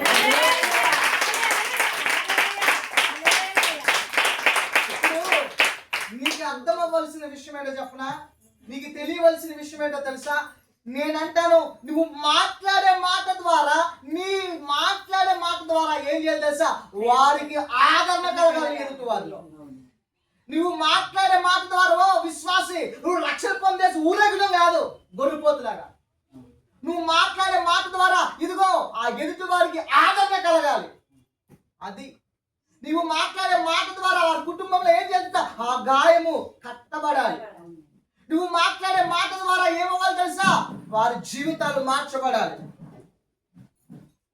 ఇంకా చెప్తాను చూడు, నువ్వు మాట్లాడే మాట ద్వారా ఇదిగో దేశ దిమ్మలుగా సంఘానికి వచ్చే వాళ్ళు అటు ఇటు తిరగకూడదు. మందిరం మనుషులు మాట్లాడే మాట, మందిరానికి దూరం అయిన వారు కూడా ఇదిగో దేశ దిమ్మలుగా లోకంలో తిరుగుతున్నారే, పాపాన్ని చూరుకుంటున్నారే, వాడు కూడా తిరిగి మళ్ళీ దేవుడి మందిరానికి వచ్చేలా ఉండాలి మాట. అది ప్రభు కోరుకుంటున్నాడు. అర్థమైందా? అర్థం కాలేదు? బయట ఉన్న వారికి అర్థమైంది, అర్థమలేదా? ఇదే నా బాధ. అతడు అన్న మాట, అతను చెప్పిన మాట, శ్రీనివాస్ చెప్పిన మాట వెంటనే అన్నాడట, ఆ యేసయ్య ఎలా ఉంటాడు, ఇతను ప్రకటిస్తున్న యేసయ్య ఎలా ఉంటాడు నాకు తెలియదు, కానీ ఇంకో ఆ యేసయ్యని ఇతను చూశాను, ఇతరు ఎలా ఉన్నాడట, ఆయన నమ్మిన యేసయ్య ఇంకెంత గొప్పవాడు, ఆయన ఈ రోజు నుంచి నా రక్షకుడు అన్నాడు. మరో మాటలు అమ్మకు కూడా చెప్పకుండా రక్షణకు సిద్ధపడ్డాడట, రక్షణ తీసుకున్నాడట. రక్షణ తీసుకోవడానికి అమ్మ చెప్పాలి, రక్షణ తీసుకోవడానికి బాబు చెప్పాలి, రక్షణ తీసుకోవడానికి పెద్దమ్మ చెప్పాలి. ఏం బతుకులు రమ్మని తల్లిలారా. రక్షణ తీసుకుంటే వెళ్ళకొచ్చి మాకేం పోలు శ్రమలు వచ్చేసి నువ్వేం వెళ్తావు ఆ రక్షణకి? ఏమొచ్చినాయా? శ్రమలో నిన్ను కాల్చే కొద్ది నువ్వు ఎలా అవుతావు? ఖరీదైన వ్యక్తిగా మార్చబడతావు. జనం పొత్తు కాలిందే, పొత్తుగా ఉన్నప్పుడు 10, నిప్పుల మీద కాలినప్పుడు 20, పేనమైనప్పుడు 50. నువ్వు కాదు ప్రభుడు. శ్రమ లేకపోతే నువ్వు ప్రభు కోసం ఎలా నిలబడతావు? నువ్వు ఎలా దేవుడికి ఉపయోగపడతావు చెప్పు, చెప్పండి. ఉపయోగపడాలా లేదా? ఇక్కడ చెప్పిన మాట అతను ఏం మాత్రం ఆలస్యం చేయకుండా రక్షణ పొందాడు. తల్లికి ఒక మాట చెప్పుకోకుండా రక్షణ అంగీకరించాడు. ఇంకా రక్షణ పొందడానికి అవనసులు ఇంకా రక్షణ. ఎందుకు ఉపవాసం ఉన్నావురా మనం? ఇంకానా ఎందుకు వచ్చిన ఉపవాసం? దీని వల్ల ఉపయోగం ఏంటి? నువ్వు ఉపవాసం ఉన్నావు ఒకటి, తినేసినావు ఒకటే. నువ్వు మనసు మార్చుకోకుండా, నువ్వు ప్రభుకి స్థానం ఇవ్వకుండా, ప్రభుకి నీ హృదయాన్ని సమర్పించుకోకుండా, నీ జీవితాన్ని మార్చుకోకుండా, నీలో ఉన్నటువంటి ప్రతి తప్పును, ప్రతి పాపాన్ని ప్రభు దగ్గర విడిచిపెట్టుకోకుండా ఉపవాసం ఎందుకు? గ్యాస్ ఎప్పుడు రావడం తప్ప ఏంటి దానివల్ల ఉపయోగం ఏంటి? నీకు అందరికీ కనపడటం తప్ప ఏమైనా ఉపయోగం ఉందా? స్త్రీలకైనా చెప్తున్నాను, కొంతమంది స్త్రీలకి రక్షణ లేదు, కొంతమంది యవనస్తులకి, యవన తొమ్మిదికి రక్షణ లేదు. ఎందుకు ఉపవాసం ఉంటుంది? దానివల్ల ఏం ప్రయోజనం? ప్రభుకి ఇష్టమా? ఇప్పుడు అదే మాట్లాడుతుంది. ఇదిగో ఒకడో ప్రార్థన అంగీకరించబడిన గుంపులో ఉన్నాడు, ఒకడు ప్రార్థన వచ్చి కూడా దేవునికి కనపడి కూడా అంగీకరించబడకుండా వెళ్తున్న గుంపులో ఉన్నాడు. ఏ గుంపులో ఉన్నది రోజు ఉపవాసం నీ ప్రార్థన దేవుడికి ప్రతిఫలంగా మారిందా, ప్రతిఫలంగా లేకుండా పోయిందా చెప్పు. ఈ రోజు ఏ గుంపులో నువ్వు ఉన్నావు? మరి చెప్పండి, ఏ గుంపులో మనం ఉన్నాం? ఒకసారి నీకు అర్థమైతే గట్టి స్తోత్రం చెప్పు. చెప్పండి, ఏ గుంపులో ఉన్నాం?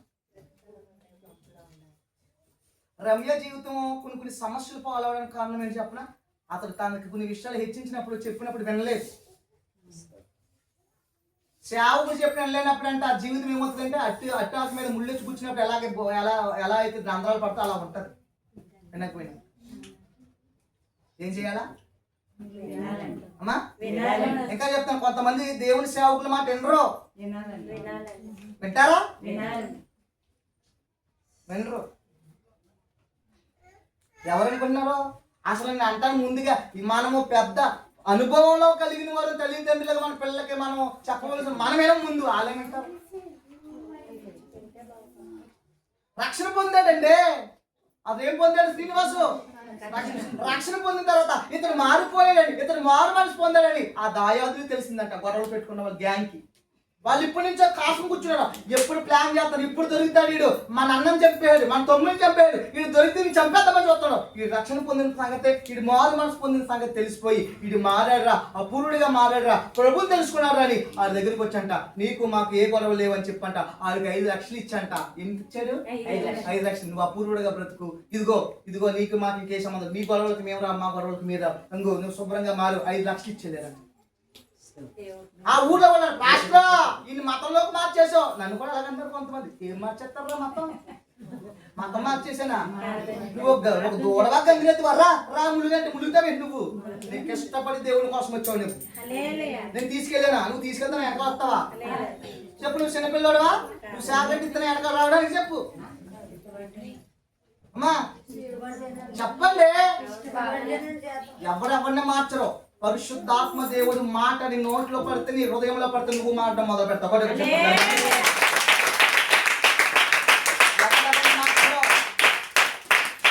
ఆ పాస్టర్ ఏమో కూడా అన్నాడు, పాస్టర్ వీడిని మార్చేసో వీడికి అసలు పెళ్ళి అవుతా అన్నాడంట. ఏమన్నారు? అసలు ఈ పెళ్ళి ఎవరిస్తారా? పిల్లలు ఎవరిస్తారు? వీడికి ఎలా పెళ్ళి అవుతాడంట. అసలు నేను ఒక విషయం చెప్పిన, అది పెళ్ళి అవదు అనుకున్న ఆ విషయంలో ఏంటనో మంచి అమ్మాయిని దేవుడు, గుణవత్తమైన భార్యని దేవుడు ఇచ్చి ఆ బిడ్డ విషయంలో గొప్ప అద్భుతం చేశాడంట. పెళ్ళి అయిన తర్వాత డాక్టర్ అన్నాడట, వీడికి అసలు పెళ్ళే పుట్టాడంట. మంచి 2 చక్కటి బిడ్డలు కూడా దేవుడు ఇచ్చాడంట. ఈ రోజు వారి యొక్క తల్లి అంటున్నానండి, ఎలమగుదూరులో ఏం చేస్తుంది? ఎలమదూరు అనుకుంటా, ఎలమదూరులో నేను అంటాను గొప్ప పరిచయం చేస్తున్న వెంకయ్యమ్మ. మంచి పరిచయం చేస్తుంది ఆవిడ వెంకయ్యమ్మ. ఒక చెప్పన, ఈ శ్రీనివాసు మాటను బట్టి ఆ యొక్క దాయాదులు రవిడీయుతం చేసే వాళ్ళ రవిడీయుతం విడిచిపెట్టి ప్రభుని తెలుసుకున్నారు. ఆ తన గ్రామస్తులు ప్రభుని తెలుసుకున్నారు. ఇంకా చెప్పన, తన తల్లిని దేవుడి సేవలోకి దేవుడు నడిపించాడు. ఈ రోజు నేను చెప్తాను, నీ ద్వారా నీ కుటుంబం దేవుళ్ళలోకి నడిపించబడ్డా? నేను ఎంత ఒక విషయం చెప్తాను, నీ నోటి మాట ద్వారా, నీ నడక ద్వారా, నీ జీవితం ద్వారా, నీ యొక్క ఆలోచన ద్వారా నేను అంటానండి, ఒక్కరు కూడా మారకపోతే నువ్వు దేవుడికి పనికి రాని క్రైస్తవురాలు. ఒక్కరు కూడా దేవుడు నీ ద్వారా కదిలించబడకపోతే, వెలిగించబడకపోతే అసలు దేవుళ్ళో అసలు నువ్వు దేవునికి ఏమాత్రం విలువ పెట్టి కొనబడిన దానివే కాదు. ఇప్పుడు చెప్పు, నీ ద్వారా కదిలించబడాలా లేదా చెప్పు. చెప్పండి. ఇప్పుడు మన ద్వారా దేవునికి ఉపయోగం ఉండాలా, లేకపోతే దేవునికి ఉపయోగం లేకుండా పోవాలా? అమ్మా చెప్పండి. ఇక్కడ అదే చెప్తున్నాడు, 2 వ్యక్తులు కనిపించారు. వాళ్ళిద్దరు ఎక్కడికి వచ్చారు? ఇంటికి వెళ్తున్నారు. అంటే ఇంటికి రావడం కంటే ముందు ఎక్కడికి వచ్చారు? మందిరంలోకి వచ్చాడు. ఒకడు పరిసయ్యుడు, ఇప్పుడు పరిసయ్యుడు, ఈ పరిసయ్యుడు శంకరు కూడా ఇద్దరు ఎవరనుకుంటున్నారా? ఇద్దరు యూదులే. ఏమండో, ఇద్దరు యూదులే. ఒకడు గొప్పోడు, ఒక తక్కువనేం కాదు, ఇద్దరు యూదులే. అక్కడ నేను అంటానండి, అలెగ్జాండర్ అనే ఆ చక్రవర్తి అయినటువంటి అలెగ్జాండర్ టైంలో ఏం జరిగారంటే, అక్కడ వారి మధ్య భేదాభిప్రాయాలు వచ్చినాయి. మామూలుగా ఒలీవ దీపాన్ని దేంతో వెలిగించాలంటే నూనెతో వెలిగించాలి, ఒలివ నూనెతో వెలిగించాలి. ఆ యొక్క ఒలివ నూనెతో వెలిగించాలి. దేన్ని? దీప వృక్షాన్ని ఒలివ నూనెతో వెలిగించవలసింది. పంది చొరుముతో వెలిగించారంట ఒకడు. వారి మధ్యన భేదాభిప్రాయాలు వచ్చి ఏమైపోయినాయి అంటే ఈ యొక్క అంటాను యూదా జనాంగము 4 తెగలుగా ఇడిపోయిందంట. దాంట్లో ఒక తెగ ఏమైపోయిందంటే సుంకర్లు తెగ. ఒక తెగ ఏ తెగ ఇప్పుడు మనం చెప్పుకునే అంటే వీళ్ళందరూ యూదులే కాదా? వీళ్ళందరూ బాగా చెప్పాలి, యూదులే కాదా? యూదులే. ఇప్పుడు యూదులు ఇక్కడ వీళ్ళ మధ్యన ఏంటంటే ఇక్కడ యూదుల్లో 2 విధానాలు వచ్చేసినాయి. ఇప్పుడు ఇక్కడ జరిగిన విషయం ఏంటంటే కొంతమంది గొప్పలు చెప్పుకుంటారు, మాకంటే భక్తి పరులు లేడు, మాకంటే నీతి పరులు లేడు, మాకంటే ప్రార్థన పరులు లేదు, మాకంటే ఇది లేదు అది లేదు చెప్పుకుంటారు. ఒక దుఃఖంకి వెళ్ళాను నేను, ఒక మీటింగ్కి వెళ్తే నేను సమస్యల పేరు చెప్పడానికి అనవసరం, వద్దు. ఎందుకంటే మీ సంస్థ మీద మా సంస్థ చాలా గొప్పది, పరలోకంలో మేము పైన ఉంటాం, మీ కింద మీరు ఉంటారు అన్నాడు. ఏమన్నాడా? పరలోకంలో ఆయన చెప్పిన మాట, పరలోకంలో అమ్మా ఎవరు ఉంటారంట? పైన ఉంటారంట. నేను ఒక మాట బాబు నన్ను కూడా అన్నావు కదా నాయన, నేను మాట చెప్తాను. నేను తొలుపు మూలలో ఉన్నా పర్లేదు పరలోకంలో, కుర్చీ మూలలో ఉన్నా పర్లేదు పరలోకంలో, నేల మీద ఉన్న పరలోకంలో, ఎక్కడున్నా ప్రభు సన్నిధిలో ఉన్నాను కదా చాలు బాబా అన్నాను. పరలోకంలో ఉంటే చాలు అయినా కుర్చీ దగ్గర ఉన్నా పర్లేదు, కుర్చీ మూలలో ఉన్నా పర్లేదు, తొలుపు మూలలో ఉన్నా పర్లేదు, కింద ఉన్నా పర్లేదు, పరలోకంలో ఉండే. కొంతమంది ఏంటంటే గర్వం, మాదే భక్తి, మాదే విశ్వాసం, మాదే మాకంటే భక్తి పరులు లేరు, మాకంటే విశ్వాసం లేరు. నీ గర్వమే నేను కొంప ముచ్చుతుంది. ఒక్కొక్కసారి జాగ్రత్త, అర్థమైందా? నీ గర్వమే నేను ఏం ముచ్చుతుంది? కొంప ముచ్చుతుంది. జాగ్రత్త. గర్వంతో ఉంటారు కొంతమంది, మాటల్లో గర్వం, చేష్టల్లో గర్వం. గర్వం ఉండకూడదు, నేను పతన స్థాయికి తీసుకువెళ్తుంది. ఇక్కడ కనిపిస్తున్నటువంటి పరిసేయుడు సుంకర్లు గమనించాం. సుంకరి పరిసేయుడు వీళ్ళిద్దరు ఏం చేశారంటే ఒకటి మాట చూద్దాం, చదువుదామా? ఆ మాట చదువుతాం చూడండి. 11వ వచనం ప్రయత్నం చేస్తా, 11వ వచనం నుంచి చదవడానికి ప్రయత్నం చేయండి. పరిసేయుడు నిలవబడి దేవా నేను చోరులను అన్యాయస్తులను వ్యభిచారులనైనా ఇతర మనుషుల వలనైనను ఉన్నందుకు ఇప్పుడు పరిసేయుడు దగ్గర కొంతమంది చూడండి. పరిసేయుడు వచ్చాడండి. పరిసేయుడు మొట్టమొదటి మాట ఏంటంటే పరిసేయుడికి దేవుడి మందిరానికి వెళ్ళే క్రమం ఉందా లేదా? అసలు ప్రార్థన చేయడానికి వచ్చాడంటే, ఇంటిని విడిచి దేవుడి మందిరానికి వచ్చాడంటే, ప్రార్థన చేయడానికి వచ్చాడంటే దేవుడి మందిరానికి వెళ్ళే క్రమం ఉంది. కొంతమందికి దేవుడి మందిరానికి వెళ్ళే క్రమమే ఉండదు. ఆదివారం మొత్తం శుక్రవారం రారు, శుక్రవారం మొత్తం ఆదివారం రారు, ఇంకా చెప్పరా ఈ 2 రోజులు వస్తే మళ్ళీ 3 రోజులు 4 రోజులు కనపడరు. క్రమం ఉండదు, క్రమం ఉండదు. ఈ పరిచయం ఎలా కాదు, ఎలా ఉన్నాడంట? క్రమము కలిగిన వాడు. దేవుడి మందిరం యొక్క ప్రార్థన, నేను అంటానండి ఇక్కడ మనం బాగా ఆలోచన చేస్తే ఇతడు జీవితంలో ప్రార్థన విలువేంటో తెలుసు, దేవుడి మందిరం విలువేంటో తెలుసు, దేవుడి సహవాసం విలువేంటో తెలుసు. విలువేంటో తెలుసు, ప్రార్థన సహవాసం విలువ, దేవుడి మందిరం విలువేంటో తెలుసు, దేవుడి యొక్క సన్నిధి విలువేంటో తెలుసు. అందుకే ఇతడు ఏం చేశాడు? మా ప్రార్థన విలువ తెలియనివాడు, దేవుడి మందిరం తెలియనివాడు వచ్చి ప్రార్థన చేస్తాడా? మందిరం దగ్గరకు వస్తాడా? ఇంకో విషయం అండి, ఇంకో విషయం. ఇప్పుడు బలిపీఠం దగ్గరకు వచ్చి కూర్చుంటారు కొంతమంది, అవునా కాదు? కొంతమంది వెనక కూర్చుంటారు, అవునా కాదు? వెనక కూర్చుంటారు. ఒక విషయం, బలిపీఠం దగ్గరకు వచ్చి కూర్చుంటే దేవుడికి ఇష్టలు, దూరంగా ఉన్నవాడు దేవుడికి ఇష్టలు కాదని కాదు. ఇది కూడా గమనించండి. బలిపీఠం దగ్గరకు వచ్చి కూర్చున్నవాడు అమ్మా దేవుడికి ఇష్టలు, దూరంగా కూర్చున్నవాడికి దేవుడు ఇష్టలు కాదు. ఇంకో మాట చెప్తాను, అసలు నువ్వు దేవుడి మందిరానికి రావాలి, ముందు కూర్చోవాలని ఆసక్తి లేకుంటే దేవుడి మందిరానికి రావాలని ముందు పోరాడుతాను. నువ్వు వెనక్కి కూర్చోమంటే ముందు నువ్వు రాన్నా మాన్నా అంటూ వచ్చిన రకం అనమాట. ఇది కూడా చెప్తున్నా. అంటే వెనక కూర్చున్నా పర్లేదు అనమాట, లేటు వచ్చినట్టు పర్లేదు అనమాట. కొంతమంది అనుకుంటారు ఎలా వచ్చినా పర్లేదు అనుకుంటారు. మన పాస్ గారు బుద్ధిహీనులేరా అలా అసలు అన్నాను నేను. అసలు ముందుగా నీకు రావాలని ఆసక్తి ఉంటే నువ్వేం చేస్తావు? రావడం అక్కడ వచ్చి కూర్చోవాలనుకుంటా, నువ్వు బలిపీఠం దగ్గరికి రావాలనుకుంటా, వెనక కూర్చోవాలనుకో కదా నువ్వు. నాకు ఆట అర్థమవుతున్నాయి మీకు? వెనక ఎందుకు కూర్చుంటావు నువ్వు? అని కూర్చోం కదా, బలిపీఠం దగ్గర వచ్చి కూర్చోకుంటాం. ఇక మాట చెప్తానండి, అసలు ఆ ప్రార్థన పరుడు మందిర విలువ తెలిసినాడు. ఇంకా చెప్పాలంటే అతడు దేవుని యొక్క ప్రార్థన విలువను కూడా ఎరిగిన వాడు. మరి అటువంటి ప్రార్థన పరుడు, నేను ప్రార్థన పరుడైన వాడు, దేవుని మందిర విలువ తెలిసిన వాడు, మరి అన్ని తెలిసినాడు కదా ఈ పరిసయుడు. మరి దేవుడు మరి అతని ప్రార్థనకు ఎందుకు ప్రతిఫలాన్ని ఇవ్వలేదు? మరి దేవుడు ఎందుకు మరి అతని ప్రార్థనకు నేను అంటాను జవాబునివ్వలేదు? ఎందుకు ఆ ప్రార్థనకు సమాధానం ఇవ్వలేదు? ఎందుకు ఆ ప్రార్థన మీద గురి పెట్టలేదు? ఆ యొక్క సుంకర ప్రార్థన ఎందుకు ఆలోచించాడు? ఈ ప్రార్థన ఎందుకు అంగీకరించలేదు? ఆలోచన రావాలి నీకు రోజు వర్తమానం వచ్చిందా? ప్రేమ వెలుగుతుందా? నీకు వెలిగించబడుతున్నావా? చెప్పండి. నేను 3 రోజులు ఉపవాసం అని తినకోకుండా, మా అమ్మగారికి చెప్పలేదు, మా ఇంట్లో మా కుటుంబానికి చెప్పలేదు, నాకు అప్పటికి వివాహం మా భార్యకి చెప్పలేదు, ఎవరికి నేను ఉపవాసం ఉన్న సంగతి తెలియదు. రక్షణ పొందుతున్న సమయం ఆ యొక్క విషయం కూడా తెలియదు. అప్పటికప్పుడు నేనేం చేస్తే 3 రోజులు ఉపవాసం ఉన్నాను. తర్వాత వెళ్ళి ఉపవాసానికి సిద్ధపడ్డాను. ఉపవాసం ఉండి రక్షణ తీసుకోవడానికి ఎవరు పర్మిషన్ అక్కర్లేదు. జీవం కలిగిన దేవుడిని దర్శిస్తారు, ఆయన పర్మిషన్ నీకుంటే చాలు. అప్పుడు బాప్తిజం తీసుకోవడానికి వెళ్తున్నప్పుడు అప్పటికప్పుడు మా అమ్మకి చెప్తాం, మా అమ్మాయి ఆశ్చర్యపోయింది. ప్రియమైన దేవుని లేరా, మనం సిద్ధపరచబడబడాలి. ఇక్కడ అదే చెప్తుంది. ఇక్కడ అన్నాడు ఈ యొక్క సొంకరికి ఇద్దరు కొన్నానికి వ్యత్యాసం ఏంటి చెప్పండి? ఒక మాట మీకు అర్థమయ్యేలా చెప్తానండి. ఒకడు ఒక అన్యాయస్తుడైన న్యాయం కలిగిన వాడు ఒకడు ఉన్నాడంటే న్యాయాధిపతి. ఒక ఎదవరాలు ఉందంట, ఏం చేశారంట? ఆవిడ న్యాయం తెచ్చుకున్నాడంట. కొంతమంది అక్కడ గుంపు ఏమనుకున్నారంట? తామే నీతిమంతులు అనుకుని, తామే పరిశుద్ధులు అనుకుని ఇతరులకంటే తీర్పు తీరుతున్నారంట. ఇతరులకు తీరుతున్నాయి. కొంతమంది ఎలా ఉంటారు? ఇదో గుంపు ఉంది క్రైస్తత్వంలో, ఇదో గుంపు ఉంది సంఘంలో.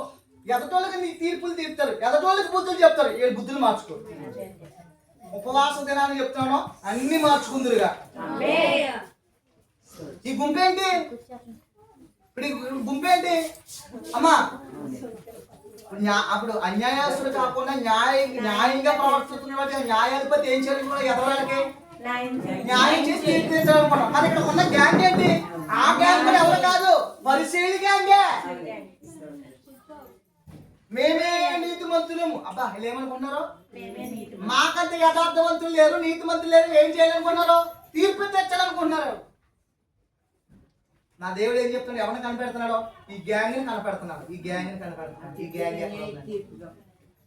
ఇంకో మాట, శంకర గుప్తులదారుడైనటువంటి జక్కయ్య, శంకర అయినటువంటి జక్కయ్య అక్కడ పరిశీలందరూ ఏమనుకున్నారు తెలుసా? ఇదిగో పాపి అయినా అపవిత్రుడైన జక్కయ్య ఇంటికి వెళ్తానంటే బస్ చేయడానికి వేసయ్యా. అక్కడ కూడా భేదమే, ఇక్కడ కూడా భేదమే. అక్కడ భేదమే, ఇక్కడ భేదమే. బ్రతుకులు తగలడా.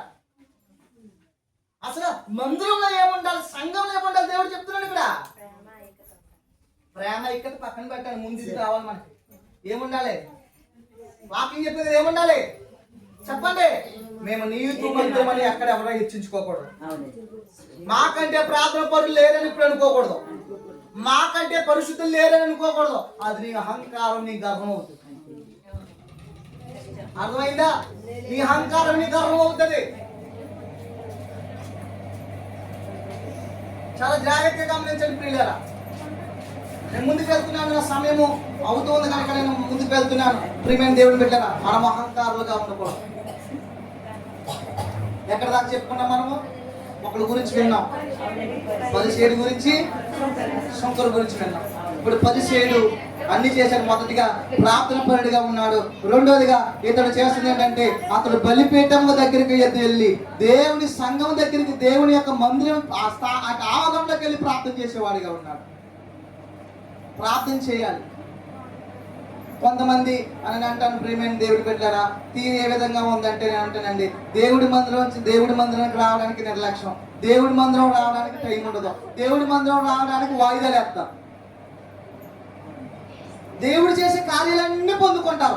ఏదో చిన్న అపవిత్రత, చిన్నదేమైనా అపశుద్ధి జరిగిందనుకో దేవుడు విడిచిపెట్టి దేవుడు దెయ్యించేసేస్తున్నారు కొంతమంది. అర్థమైందా? దేవుడి దగ్గర అన్ని పొందుకున్నాం, దేవుడి దగ్గర అన్ని మేలు పొందుకున్నాం, దేవుడి తర్వాత ఏమైపోయింది మనకే? దెయ్యమైపోయింది కొంతమంది జీవితాలు. అంటే దేవుడి దగ్గర దేవుడి దగ్గరికి వచ్చినప్పుడు ఇప్పుడు ఏం కావాలి? ఇప్పుడు అన్ని బాగున్నప్పుడేమో దేవుడికి ఏమో నువ్వు ఇష్టాలుగా ఉన్నావు. దేవుడి ఏదో నీ జీవితంలో నీ యొక్క ప్రార్థన లేక, దేవుడితో సావాసం లేక, సంఘముతో నీకు ప్రార్థన లేక వల్ల చిన్న అపశృతులు పడ్డాం, జరగరాంది ఏదో చిన్న నీకు జరిగింది, నీది ఏదో చిన్న బలహీనత కలిగింది, చిన్నది ఏదో రోగం వచ్చింది. ఇప్పుడు నువ్వేమైపోయావు తెలుసా? ప్రార్థన నిర్లక్ష్యం చేస్తాం. ఇంకేం చేస్తావు చెప్పనా? దేవుని నిర్లక్ష్యం చేస్తాం. ఇంకా నువ్వేం చేస్తావు తెలుసా? మన భాషను చెప్పాలంటే అవకాశం ఉంటే వస్తావు, వీలైతే నచ్చినప్పుడు వస్తానంటావు, లేకపోతే మానేస్తావు. అసలు నువ్వు క్రైస్తురాలువా? నువ్వు క్రైస్తురాలువా? నువ్వు క్రైస్తుడువా? ఇంకో మాట చెప్పనా? నాకు నచ్చిన విషయం, ఇప్పుడు నాకు ఒక్కొక్క మాట చదువుతున్నప్పుడు ఇంత లోనికి వెళ్ళి చెప్తున్న పరిశుద్ధాత్ముడు చెప్పిన మాట. ఇక్కడ మొదటి విషయం ఏంటండి? అతడు ప్రార్థించే ప్రార్థన క్రమాన్ని కలిగి ఉన్నాడు. రెండోదిగా అతడు మన భాష దేవునికి దగ్గరగా ఉండాలనుకున్నాడు. ఎవరో? పరిశుద్ధుడు. మూడో విషయం ఏంటంటే మన విషయంలో అక్కడ కనిపిస్తుంది. కిందకు వచ్చేద్దామండి. అదే 12వ వచనంలో వారానికి 2 మార్లు ఉపవాసం చేస్తున్నాడట. యూదులు యాక్చువల్గా ఎన్ని రోజులు ఉపవాసం చేస్తారో ఒక్క రోజు ఉపవాసం చేయాలి. యూదులు ఎన్ని రోజులు ఉపవాసం చేస్తారో ఒక్క రోజు ఉపవాసం చేయాలి బైబిల్ ప్రకారం. మరి ఇతడు పరిచయం ఎన్ని రోజులు ఉపవాసం చేస్తున్నాడో? వీళ్ళకి భక్తి ఎక్కువ. పరిచయానికి సుంకర్లు మామూలుగా భక్తి మామూలుగా ఏదో చేస్తామన్న పేరు చేస్తారు. మరి ఇతడు 2 రోజులు చేస్తారు. ఉపవాసం పేరు చెప్పుకుని ఉప్మా తినేసిన వాళ్ళు కొంతమంది, ఉపవాసం పేరు చెప్పి తప్పు కనుకోకుండా ఇక్కడ కనపడితే మళ్ళీ ఎవరైనా చూస్తారని దొంగసారికి తినేసిన వాళ్ళు కొంతమంది, తప్పు అనుకోకుండా పరిశుద్ధాత్మ దేవుళ్ళు ఎవరో లోపం వాళ్ళకి ఎత్తి కొడుతున్నారు. ఉపవాసం పేరు చెప్పి 10 సార్లు అందరికీ చెప్పుకునేవాళ్ళు కొంతమంది. నీ దీక్ష ఏం ఫలిస్తుంది చెప్పండి? అసలు ఉపవాసం ఉండకోకుండా శుభ్రంగా బరిగా తిని వచ్చిన వాళ్ళు కొంతమంది ఉపవాస ప్రార్థన ఉంటారు. నీకు షుగర్ ఉందో, బీపీ ఉందో, ఏముందో ప్రభువుకి తెలీదా? ఆయన తెలుసు నిన్ను ఎంతవరకు ఆరోగ్యం కాపాడాలో, నీకు ఎంత శక్తి ఇవ్వాలి, ఎంత బలం ఆయన తెలుసు. అసలు ఉపవాసమే చేయ ఒక పూట కూడా చేయలేదు. నీకంటే బ్రష్కర్ ఒకరు లేరు. నీకేం జరిగిపోతుంది దేవుడి బంధువుల్లో? నీ ప్రార్థన వల్ల ఆయన ఆలోచించారు. మళ్ళీ ఏం పాడతాం? పట్టణ ఆయన ప్రార్థన వినుడి పావనుడా, ప్రార్థన మాకు నేర్పుమయ్యా. మళ్ళీ ఆ మాట ఈ మాట అంటే కోపం వచ్చేది. సుంకరి ప్రార్థన నేర్పుమయ్యా. పరిచయం ప్రార్థన నీకు ఆ పరిచయం కంటే ఇంకా హీనమైపోయి నువ్వు నేను. ఆ పరిచయకి మందులు క్రమం ఏంటో తెలిసింది. దేవుడి మందిరం దగ్గరకు వచ్చాడు. ఉపవాసం అయినా ఉన్నాడు, 2 రోజులు ఉన్నారా? ఇప్పుడు పరిచయం కంటే హీనమా కాదు చెప్పు. అయిపోయి చాలా అద్భుతమైన వర్తమానం గట్టిగా స్తోత్రం చెప్పాలి. అర్థమవుతుందండి బాబు, నా జీవితానికి గట్టిగా స్తోత్రం చెప్పాలి. పరిచయం కంటే నీచమైన వాడు మా కాదమ్మా. నీ మీద నా మీద 1000 రెట్లు నీతిమంతుడు ఎవరో? పరిచయం. ఆ 2 రోజులైనా ఉపవాసం చేశాడా? ఏం చేశాడంట? ఒక రోజు మీటింగ్కి వెళ్ళానండి. ఓ రోజు మీటింగ్కి వెళ్ళాను వాకింగ్ చెప్పడానికి. ఆ రోజు ఉపవాసం ఉన్నాను నేను. మా తల్లి జాయింట్ పలవలు కోడిగుడ్డు ఆన్లైన్ పేరుకి వెళ్ళాను నేను. జాయింట్ పలవలు ఏమి ఇస్తుందండి? కోడిగుడ్డు ఇవన్నీ చేసిన తర్వాత మళ్ళీ దాంట్లోకి సోరువ, మళ్ళీ గలపొట్టు లాంటిది ఉంటుంది కదండి, గలపొట్టు కర్రీ ఒకటి ఉండేది. అన్ని పెట్టారు. పాస్టర్ గారు భోజనం చేసేయండి, భోజనం చేసేయండి. అమ్మ అలా కదమ్మ ఈరోజు నేను ఉపవాసం అమ్మ తిన్నాము. మేము ఉపవాసమే ఏంటా చెప్పాలి. మేము ఉపవాసమే. బిర్యానీ తినేసింది నా ఎదురుకుండా ఒక అరగంట తింది. అలాగే చూస్తున్నాను నేను. అరగంట తింది మా అయితే నిజంగా ఆఖరి కట్ట చేసుకుని పెరిగి చెట్టుతో ముగించింది. ఆవిడ అరగంట తిని అన్ని ఆరగించిన తర్వాత ఏంటంట? బతుకుతాళ్ళనేది ఉపవాసం. కొంతమంది ఉపవాసాలు అలాగే చెప్తున్నాయి. ఏంటా ఏ ఉపవాసం చేస్తున్నావు? ఉపవాసము ద్వారా దేవుని యొక్క సింహాసనం నీ ప్రార్థన ద్వారా కదిలించబడాలి. ఉపవాస ప్రార్థన ద్వారా నువ్వు దేవుని యొక్క మహిమ, ఆయన యొక్క ప్రభావం, ఆయన యొక్క కార్యాన్ని నువ్వు పొందుకోగలగాలి. అది ఉపవాస ప్రార్థన. ఆయన సింహాసనాన్ని కదిలించేది ప్రార్థన, ఉపవాస ప్రార్థన. ఉపవాస ప్రార్థన విలువ తెలియదు కొంతమందికి. ఉపవాసం అంటే జబ్బు. ఒక మాట చెప్పిన 3 రోజులు ఉపవాసం ఉన్న వాళ్ళు దేవుడికి స్తోత్రం. 3 రోజులు కూడా లేకపోతే ఏం చెప్పను, ఒక పూట అయినా ఉంటే నీ యొక్క ఒంట్లో కొవ్వైనా కరిగేది. ఉండాలి, ఉపవాసం ఉండాలి. జబ్బు నీకు అయిపోయి ఉంటే చచ్చిపోవాలి. ఒక పూట నేను పచ్చిగానే మాట్లాడుతున్నాను, నాకు తప్పుగా కూడా పర్లేదు. 10 సేలు చూడు, 2 రోజులు ఉన్నాడు ఆయన గొప్ప. మరి అంటే దేవుడి యొక్క మందిర క్రమం తెలుస్తాడు పరిశీలి. రెండో మాట ఏంటి, దేవుడి యొక్క బలిపీఠ అనే. ఇప్పుడు ఎక్కడికి వచ్చి బలిపీఠం దగ్గరికి వచ్చాడా లేదా, దానికి వచ్చాడా లేదా? ఇప్పుడు మాట అంటే దేవుడి మందిరంలోకి వచ్చినోడు బలిపీఠం దగ్గర కూర్చున్న వాడే దేవుడి మాట వింటాడండి. ఇది బయట ఉన్న వాళ్ళు, కుర్చీలో ఉన్న వాళ్ళు దేవుడి మాట వింటారు, దేవుడి వాళ్ళకి ఇష్టం లేదని అనకాలి అర్థం. అసలు ముందు కూర్చుంటే పాస్టర్ గారినే చూస్తారు. పాస్టర్ గారు చెప్పిన మాటలు అటు ఇటు తలదిప్పడానికి ఇంకా అవకాశం ఉండదు. బయట ఉన్న వాళ్ళకి అడ్డో కలిగి కలిగేస్తారు, వాక్యం వింటారు అని తెలియదు. ఎప్పుడైతే వాక్యం వింటారో, వాక్యపు వెలుగుని తాకినప్పుడు, వాక్యము నీలో పడినప్పుడు, వాక్యము నీలో పనిచేస్తున్నప్పుడు, ఆ పరిశుద్ధాత్మ నీలో ఉన్నప్పుడు ఎలా ఉంటావు తెలుసా? నువ్వు వెలుగుతావు, అనేకులు వెలిగిస్తావు. ఎలా కూర్చున్నావు, ఎలాగో చూపేస్తావు, అలాగో చూపేస్తావు, అసలు వింటావో లేదు ఎవరికి తెలియదు. ముందు రావాలి. అసలు ముందు ఇక్కడ కూర్చోవాలంటే అందరికంటే దేవుడి సమయానుకూలంగా అందరికంటే దేవుడి మందిరం సమయానికి వచ్చి ఇక్కడ కూర్చోవాలి. నువ్వు ఊపించుకొని ఇంటికి వస్తావు తెలుసా నువ్వు? అది కూడా బైబిల్ వారం అయిపోయి, ఆదివారం అయిపోయింది, ఉపవాసకుడికి అయిపోయిన తర్వాత పక్కన కొంతమంది బల మీద ఆడతారు, కొంతమంది పీప మీద ఆడతారు, కొంతమంది అక్కడ ఆడతారు. మళ్ళీ శుక్రవారం గుర్తు వస్తుంది. మళ్ళీ పాస్టర్ గారు చూస్తారు కానీ పూజ పక్కన చూసి చెప్తారు కదా. నువ్వు క్రైస్తవుడు, నువ్వు క్రైస్తవురాలు, వెలిగించలేని క్రైస్తవురాలు. ఎప్పుడు మారుతా నీ కుటుంబం? ఎప్పుడు మారుతుందే చెప్పు? మన క్రైస్తవులు వెలిగించే క్రైస్తవులమా? మన ద్వారా అనేక మంది దేశ నెంబర్లుగా తిరుగుతున్న క్రైస్తవులమా? అర్థమైతే మంచి స్తోత్రం చెప్పు, రోషంగా చెప్పు. ప్రభుత్వం దొరక ఈ చేసుకున్నానని హంసలాగా సంబరపడకు. నువ్వు మార్చవలసిన నీ యొక్క భర్త ఉన్నాడు, నీ కుటుంబం ఉంది. ఇప్పుడు వెలిగించు ప్రభు కోసం. సంబరపడిపోవడం కాదు, అన్ని విషయాలు ఆటుపోట్లో తట్టుకుని ప్రభు కోసం నిలబడాలి.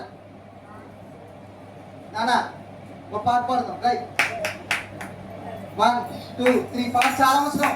దారి తప్పిపోతున్నావా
అంటున్నారు, ఏసై దగ్గరికి రానంటున్నారు.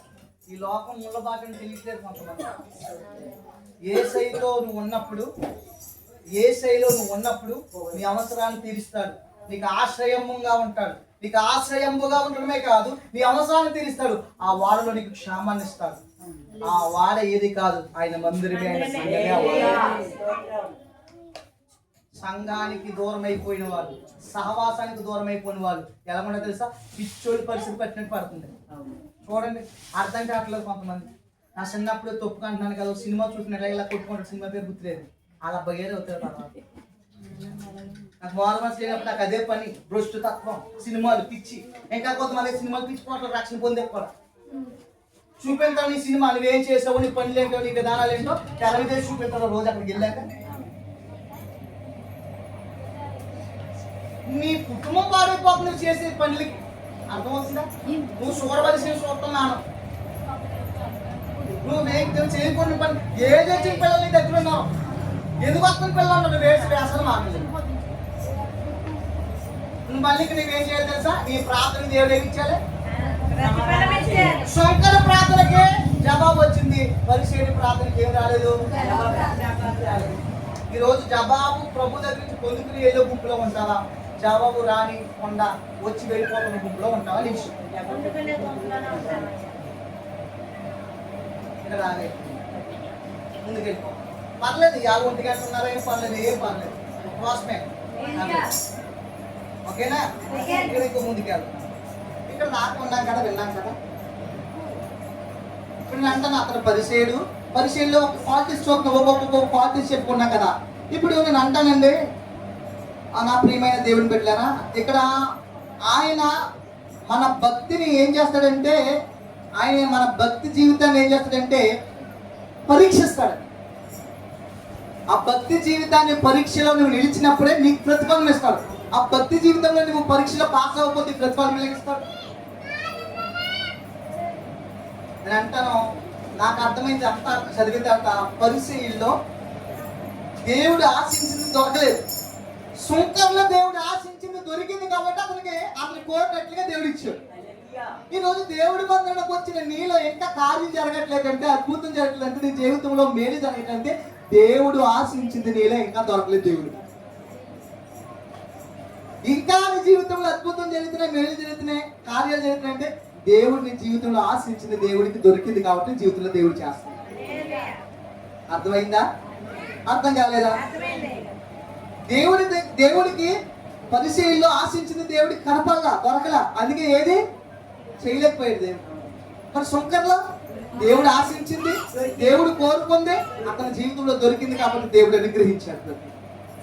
మరి దేవుడు నీ జీవితంలో అనుగ్రహించవలసిన ఆయన అనుగ్రహించడానికి సిద్ధంగా ఉన్నాడు. మరి నీ జీవితంలో చూపుడు కోరుకుంటున్నా అవి దొరికినాయి ఆ దేవునికి, అవి నువ్వు ఇవ్వగలుగుతున్నావా? ఉపవాసం ఉన్నావు, మానవలసిన పనులు మానలేదు, చేయవలసిన పనులు చేయలేదు, మానలేదు. మనం కొన్ని విషయాల్లో చాలా జాగ్రత్తగా ఉండాలండి. ఉపవాసం చేసేమంటే గొప్పతనం కాదు, ఉపవాసానికి తగిన ప్రతిఫలం పొందుకోవడం గొప్పతనం. 2 వారాలు ఉపవాసం పాపం, 2 వారాలు ఉపవాసం పరిశీలన ఏం అవ్వలేదు. కానీ చిన్న ప్రాప్తులు చేసినటువంటి పరిశీలన కంటే శుంకర చూడు, అలాగే శుంకర ఏమో ఎక్కువ, పరిశీలన ఏమో తత్వానికి. ఇద్దరు ప్రార్థన పరులే, ఇద్దరు మంచి దేవుడి మంత్రం విలువ తెలిసిన వాళ్ళే, దేవుడి దగ్గరికి వచ్చిన వాళ్ళే, ఉపవాసం ఉన్న వాళ్ళే. ఒకరికి ఏమో ప్రతిఫలం దొరికింది, ఒకరికి ప్రతిఫలం దొరకలేదు. ఎందుకు నీకు అర్థం అవ్వాలి? దేవుడు కోరుకున్నదేమో ఆ శుంకర్లో దొరికింది, దేవుడు కోరుకున్నది పరిశీలన ఇంకా దొరకలేదు, అందుకే ఆలస్యం అయిపోయింది.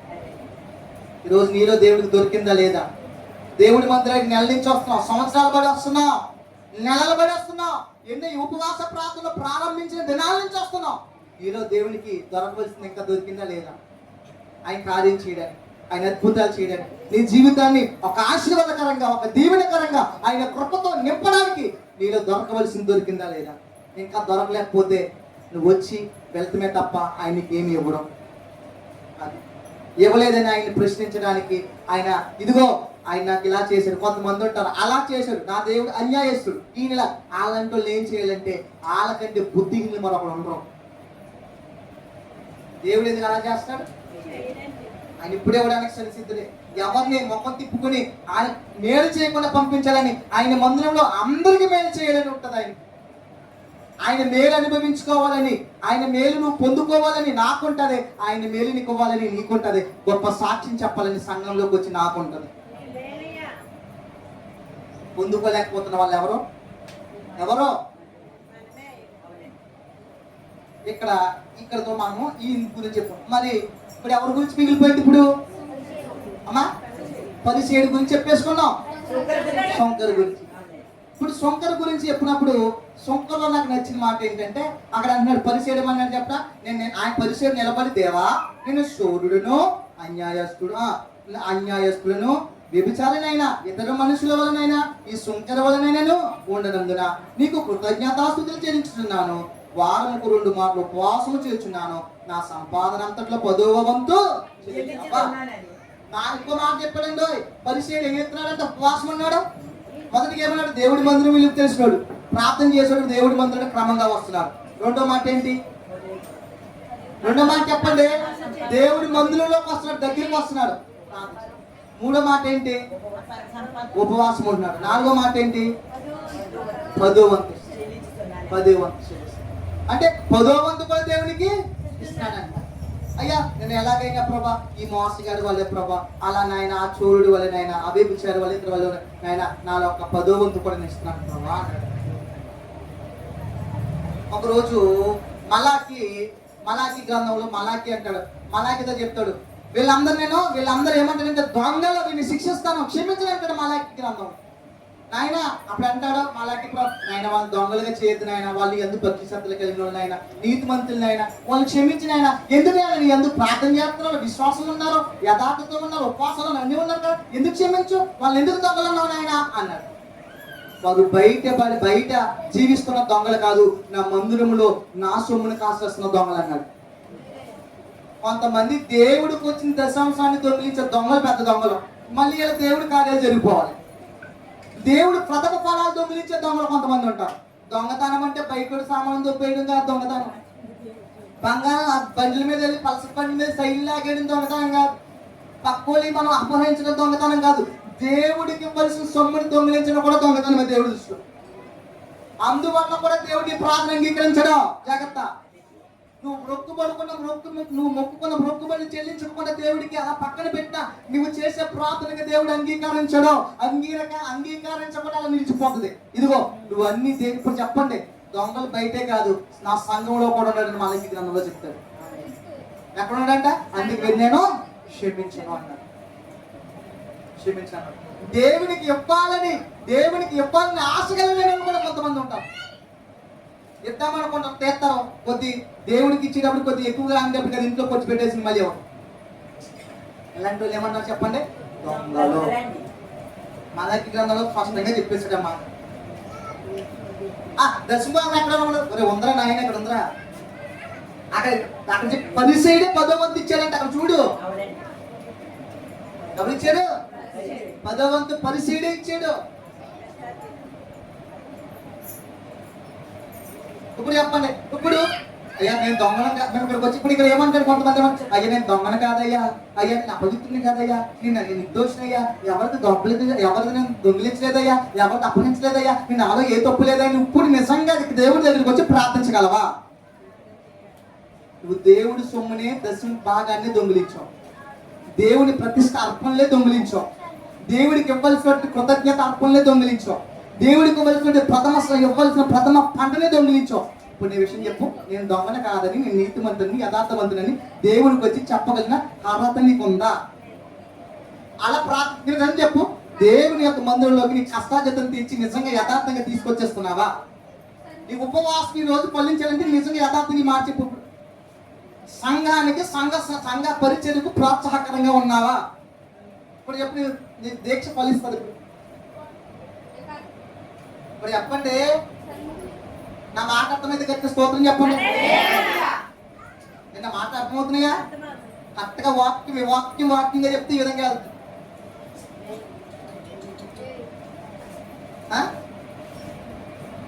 చెప్పండి పిల్లరా. మీరు దొంగను కాదంటావా? దొంగిలించడానికి బయట వస్తువులు దొంగిలించకపోతే వేరొక బ్యాంకులో మనం దోపిడీ చేయకూడదండి.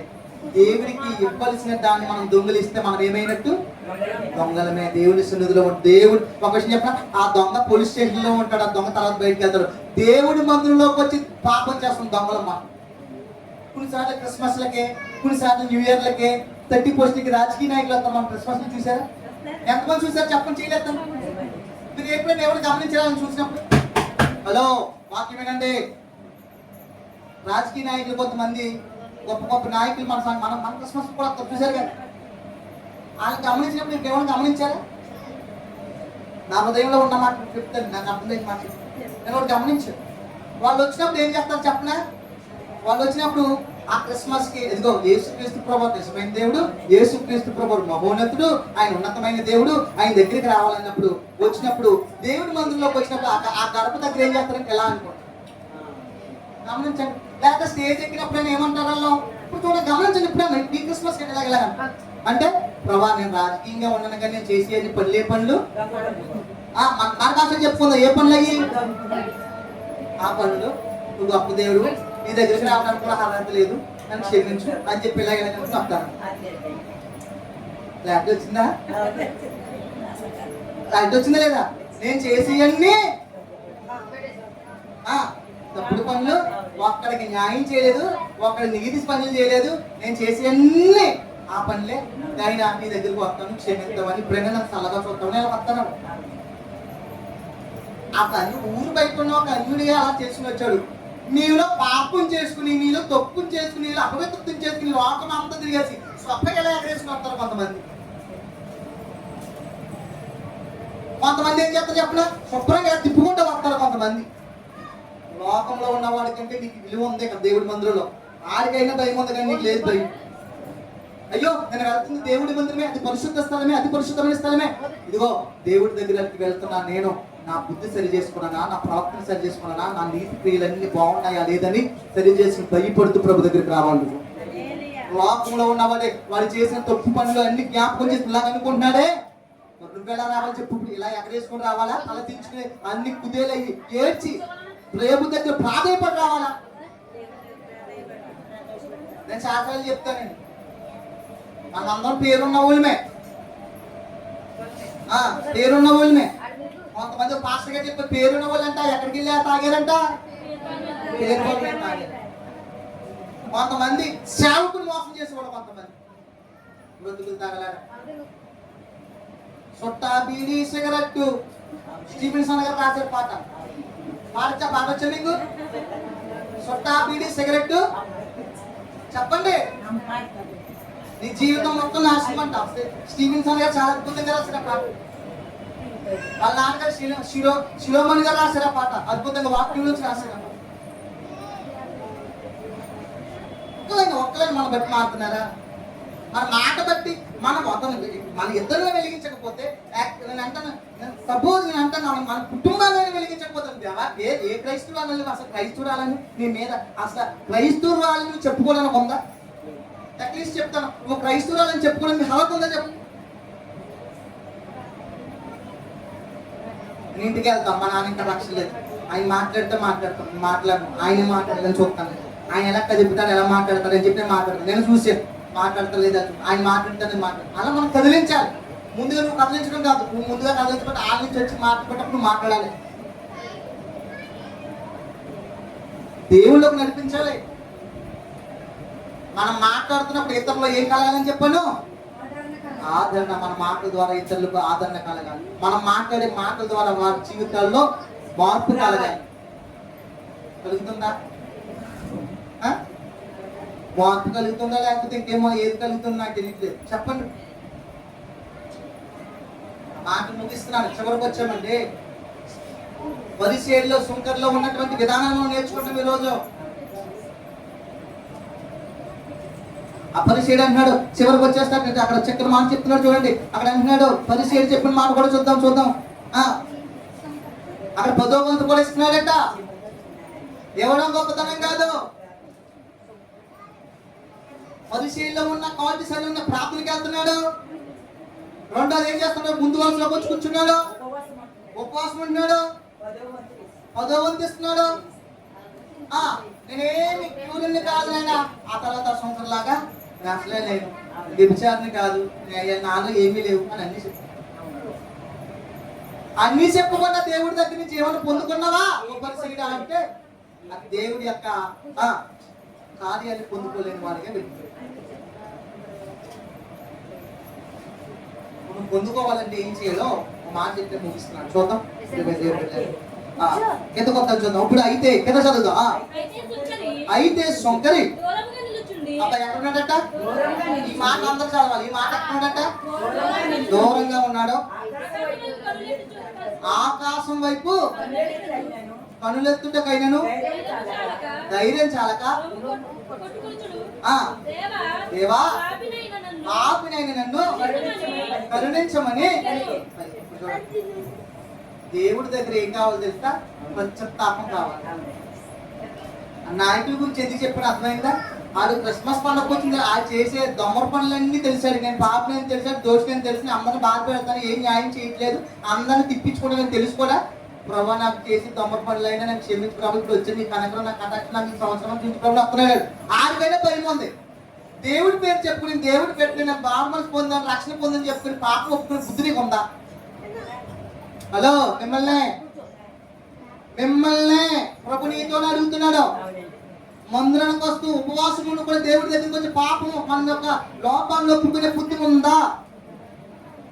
ఎలా వచ్చేస్తున్నావు మరి నువ్వు ధైర్యంగా? మన మందిరమే కదా, దేవుడు మన దేవుడే కదా, మన యేసయ్యే కదా, మన ఆయన రక్షణగా తీసుకున్నా. ఏం చేయడానుకున్నావా? ఏం చేయడానుకున్నావా? వస్తావే కానీ వచ్చి వెళ్తున్నావే తప్ప నీకు ఏ ప్రయోజనం కలగట్లేదు. అందువల్ల వస్తున్నాడే తప్ప ఒప్పుకుని వెళ్తున్నాడు తప్ప వాడికి ప్రయోజనం పొందుతుంది. అందువల్ల కూడా చెప్పట్లేదు. పొందుకుని వెళ్తాం. లేకపోతే జీవితంలో ఎన్ని సంవత్సరాలు పెట్టిపోయినా ఈ సంవత్సరం కాక ఎన్ని సంవత్సరాలు వచ్చిన జీవితంలో ఏది కలదు, ఏది కలదు. అర్థమవుతుందా? నా ప్రియమైన దేవుని బిడ్డలారా, చివరిగా నేను మాట చెప్తున్నాండి. పరిసయ్యులు సుంకర్లో నేర్చుకోవాల్సిన విషయాలు. గొప్పలు చెప్పుకోవద్దు, గొప్పలు చెప్పొద్దు, హెచ్చించుకోవద్దు. లాస్ట్ ఒక అంటాడు, లాస్ట్ ఒక నేను సుంకర్ని హెచ్చించడానికి కారణం ఏంటో తెలుసా? సుంకరి తగ్గించుకున్నాడు. సుంకరి తగ్గించుకున్నాడు. సుంకరి నువ్వు తగ్గించుకునే తత్వం ఉందా? నేను పాస్టర్ గారికి అంత ఇచ్చాను, నేను పాస్టర్ గారికి ఇంత ఇచ్చాను, ఇది ఇచ్చాను, అది ఇచ్చాను. నువ్వు ఎవరి కోసం ఇచ్చావు? నా కోసం కాదురా బాబు, దేవుని కోసం ఇచ్చావు. ఎవరి కోసం ఇచ్చావు? దేవుని కోసం ఇచ్చావు. నువ్వు దశమ భాగం 10వ కూడా ఇచ్చేది దేవునికి ఇస్తున్నావు తప్ప నాకు ఒకటి. అలాగే ఎవరు కూడా కొంతమంది నేను ఎవరిని ఇప్పుడు అడగలేదు. నాకు ఇచ్చేది 3 ఇస్తారు, పర్ఫెక్ట్ గా ఇచ్చేది 3, మిగతా వాళ్ళు ఎవరు ఇప్పుడు కూడా ఎవరిని అడగలేదు. అలాగే ఆ 3 పేర్లు కూడా చెప్పను. ఆ 3 ఇప్పుడు నాకు ఇస్తాను. ఆ ఉన్నందులోనే సేవ చేసాను తప్ప ఇప్పుడు వెళ్ళదు. ఇక్కడ చెప్తున్నాను మాట, ఇక్కడ విషయం చెప్పాడు. నువ్వు దేవుని సొమ్మునే కాసేస్తున్నావు. అది నీకు తెలియాలి, చెప్పడం కాదు. నువ్వు దేవుడికి ఇచ్చిన దేవుడికి పోతే నువ్వు ఎలా దేవుడి బంధువులో పొందుకుని వెళ్తావు చెప్పు? ఎలా కార్యం చేసేస్తావు చెప్పు? దేవుడు నీ కష్టంలో 10వ వంతు ఎక్కడ తెచ్చుకోవాలన్నాడు? దేవుడికి చూడు. నా ఆకాశ వాకట్లు విప్పి కొత్త చాలని ఇస్తారని దేవుడు కుమరిస్తాను. ఇచ్చి చూడు. నీ జీవితంలో నిలిచిపోయిన కార్యం తిరిగి ప్రారంభించబడకపోతే నాకు పక్క పెట్టి నేట్ర పాసలా చెప్పుకోగలను. నువ్వు ఇచ్చి ప్రభుని అడుగు, శోధించు. అక్కడ అన్నాడు నన్ను శోధించమని చెప్పాడు. అన్నాడా లేదా మాట? ఇచ్చి ఇప్పుడు పరిశుద్ధ గ్రంథంలో నేను రాసిందా దేవుడు రాయించింది మాట? ఇచ్చావా? నేను ఇవ్వవు కానీ దేవుడికి ఇవ్వాల్సింది పక్కన పెట్టేస్తావు కానీ దేవుడికి ఇవ్వాల్సింది మళ్ళీ దగ చేసేస్తావు కానీ మళ్ళీ ఏం చెప్తావు తెలుసా? నేను దొంగను కాదు, నేను నీతి మంత్రాలని. నీతి మంత్రులు ఎంత భక్తి పరులో తెలుసా, ఎంత ప్రార్థన పరులో తెలుసా అంటాడు. ఇప్పుడు దేవుడు ఏమంటున్నాడు? నీ రిజల్ట్ ఏంటో, నీ ఎగ్జామ్ ఏంటో, నీవు ఎలా పాస్ చేయాలి అక్కడ ఉంది నీ రిజల్ట్. నీతి మంత్రుడిగా జీవించినోడు, దేవుడికి ఇచ్చినోడు, దేవుడికి యథార్థంగా పరిశుద్ధంగా కనపడినోడికి నీతి మంత్రుడిగా తీర్చబడి వెళ్తున్నారు. ఉపవాసాల నుండి ఎన్ని దినాల నుంచి మనం అలా కూడా మన స్థితి మార్చుకున్న, బ్రతుకు మార్చుకోకుండా, దేవుడికి ఇవ్వాల్సిన స్థానం ఇవ్వకుండా మన తీరు మార్చుకోకున్నప్పుడు దేవుడు మందిరానికి వచ్చి వెళ్తున్నాను తప్ప మనకి ఏ ప్రయోజనం కార్యం జరగట్లేదు. ఎందుకు అనుకుంటున్నాను? నీకు అర్థమైతే వాటిని తెలుసుకోవద్దని చెప్పు. అదే మాట్లాడుతున్నాను. నా ప్రియమైన దేవుని బిడ్డలారా, ఇందాక సేవకుడు తిండి పెట్టడానికి తీసుకెళ్ళాడు కానీ తన యొక్క మాట ద్వారా రక్షణ కలిగింది ఆ వ్యక్తి. ఇప్పుడు చెప్తున్నానండి, మన ద్వారా ఎంతమంది రక్షించబడ్డారు చెప్పండి? ఎంతమంది రక్షించబడ్డారు చెప్పండి? 3 దినాల నుంచి కన్నీరు కాచి చేస్తున్నారు కొంతమంది ప్రభు కోసం, కొంతమంది జీవితాల కోసం. అంటే ఎవరేమనుకున్నా పర్లేదు, కొంతమంది స్త్రీలు ఉన్నారేమో, కొంతమంది యవన చెల్లెలు యవన తమ్ముళ్ళు ఉన్నారేమో. మీరు రక్షణ పొందకోకుండా మీరు ఉపవాసం ఉన్నా వేసి శుభ్రంగా గుడిపిన తినేయండి, ఇప్పుడైనా తినేయండి. మీ ఉపవాసం ఎందుకు పనికిరాదు? ఎందుకో చెప్పనా? మీ ఉపవాసానికి తగిన ప్రతిఫలమైన వాడు. ఎందుకంటే ఇది చెప్పాడు, ఎవడైతే దేవుడికి కనపడినట్లుగా విరిగి నలిగిన హృదయంతో దేవుడు ప్రత్యేకంతో, విరిగి నలిగిన హృదయంతో దేవుడి దగ్గర వేడుకుంటారు, తగ్గించుకుంటారు, ప్రతి లోపాన్ని సరి చేసుకుంటారు, వారు నీతిమంతులుగా తీర్చబడి వెళ్తారు. వారి జీవితాల్లో దేవుడు కార్యాలు చేస్తారు.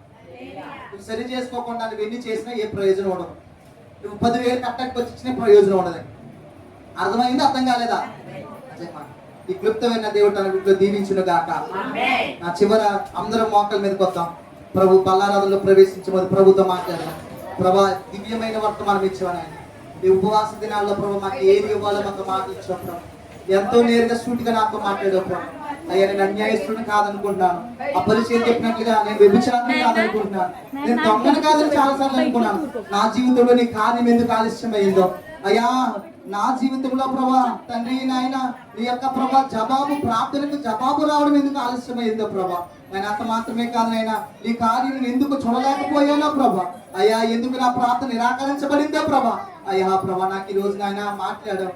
అయ్యా ప్రభా నాయన, నీకు వందనాలు, నీకు స్తోత్రాలు తండ్రి. మాతో మీరు మాట్లాడినందుకే వందనాలు అయ్యా. మమ్మల్ని బలపరిచి దైవమా, మీకు స్తోత్రాలు స్తోత్రాలు స్తోత్రాలు. ప్రార్థన చేద్దాం, ప్రార్థన చేద్దాం. ప్రతి ఒక్కరు ప్రార్థన చేద్దాం. హల్లెలూయా, హల్లెలూయా, హల్లెలూయా. ఎవరు బయటికి వెళ్ళొద్దు, ప్రతి ఒక్కరు కూర్చోండి. ఇది మందిరము అల్లరగా చిల్లరగా తిరిగే స్థలం కాదు, సినిమా హాల్ కాదు. కూర్చోండి.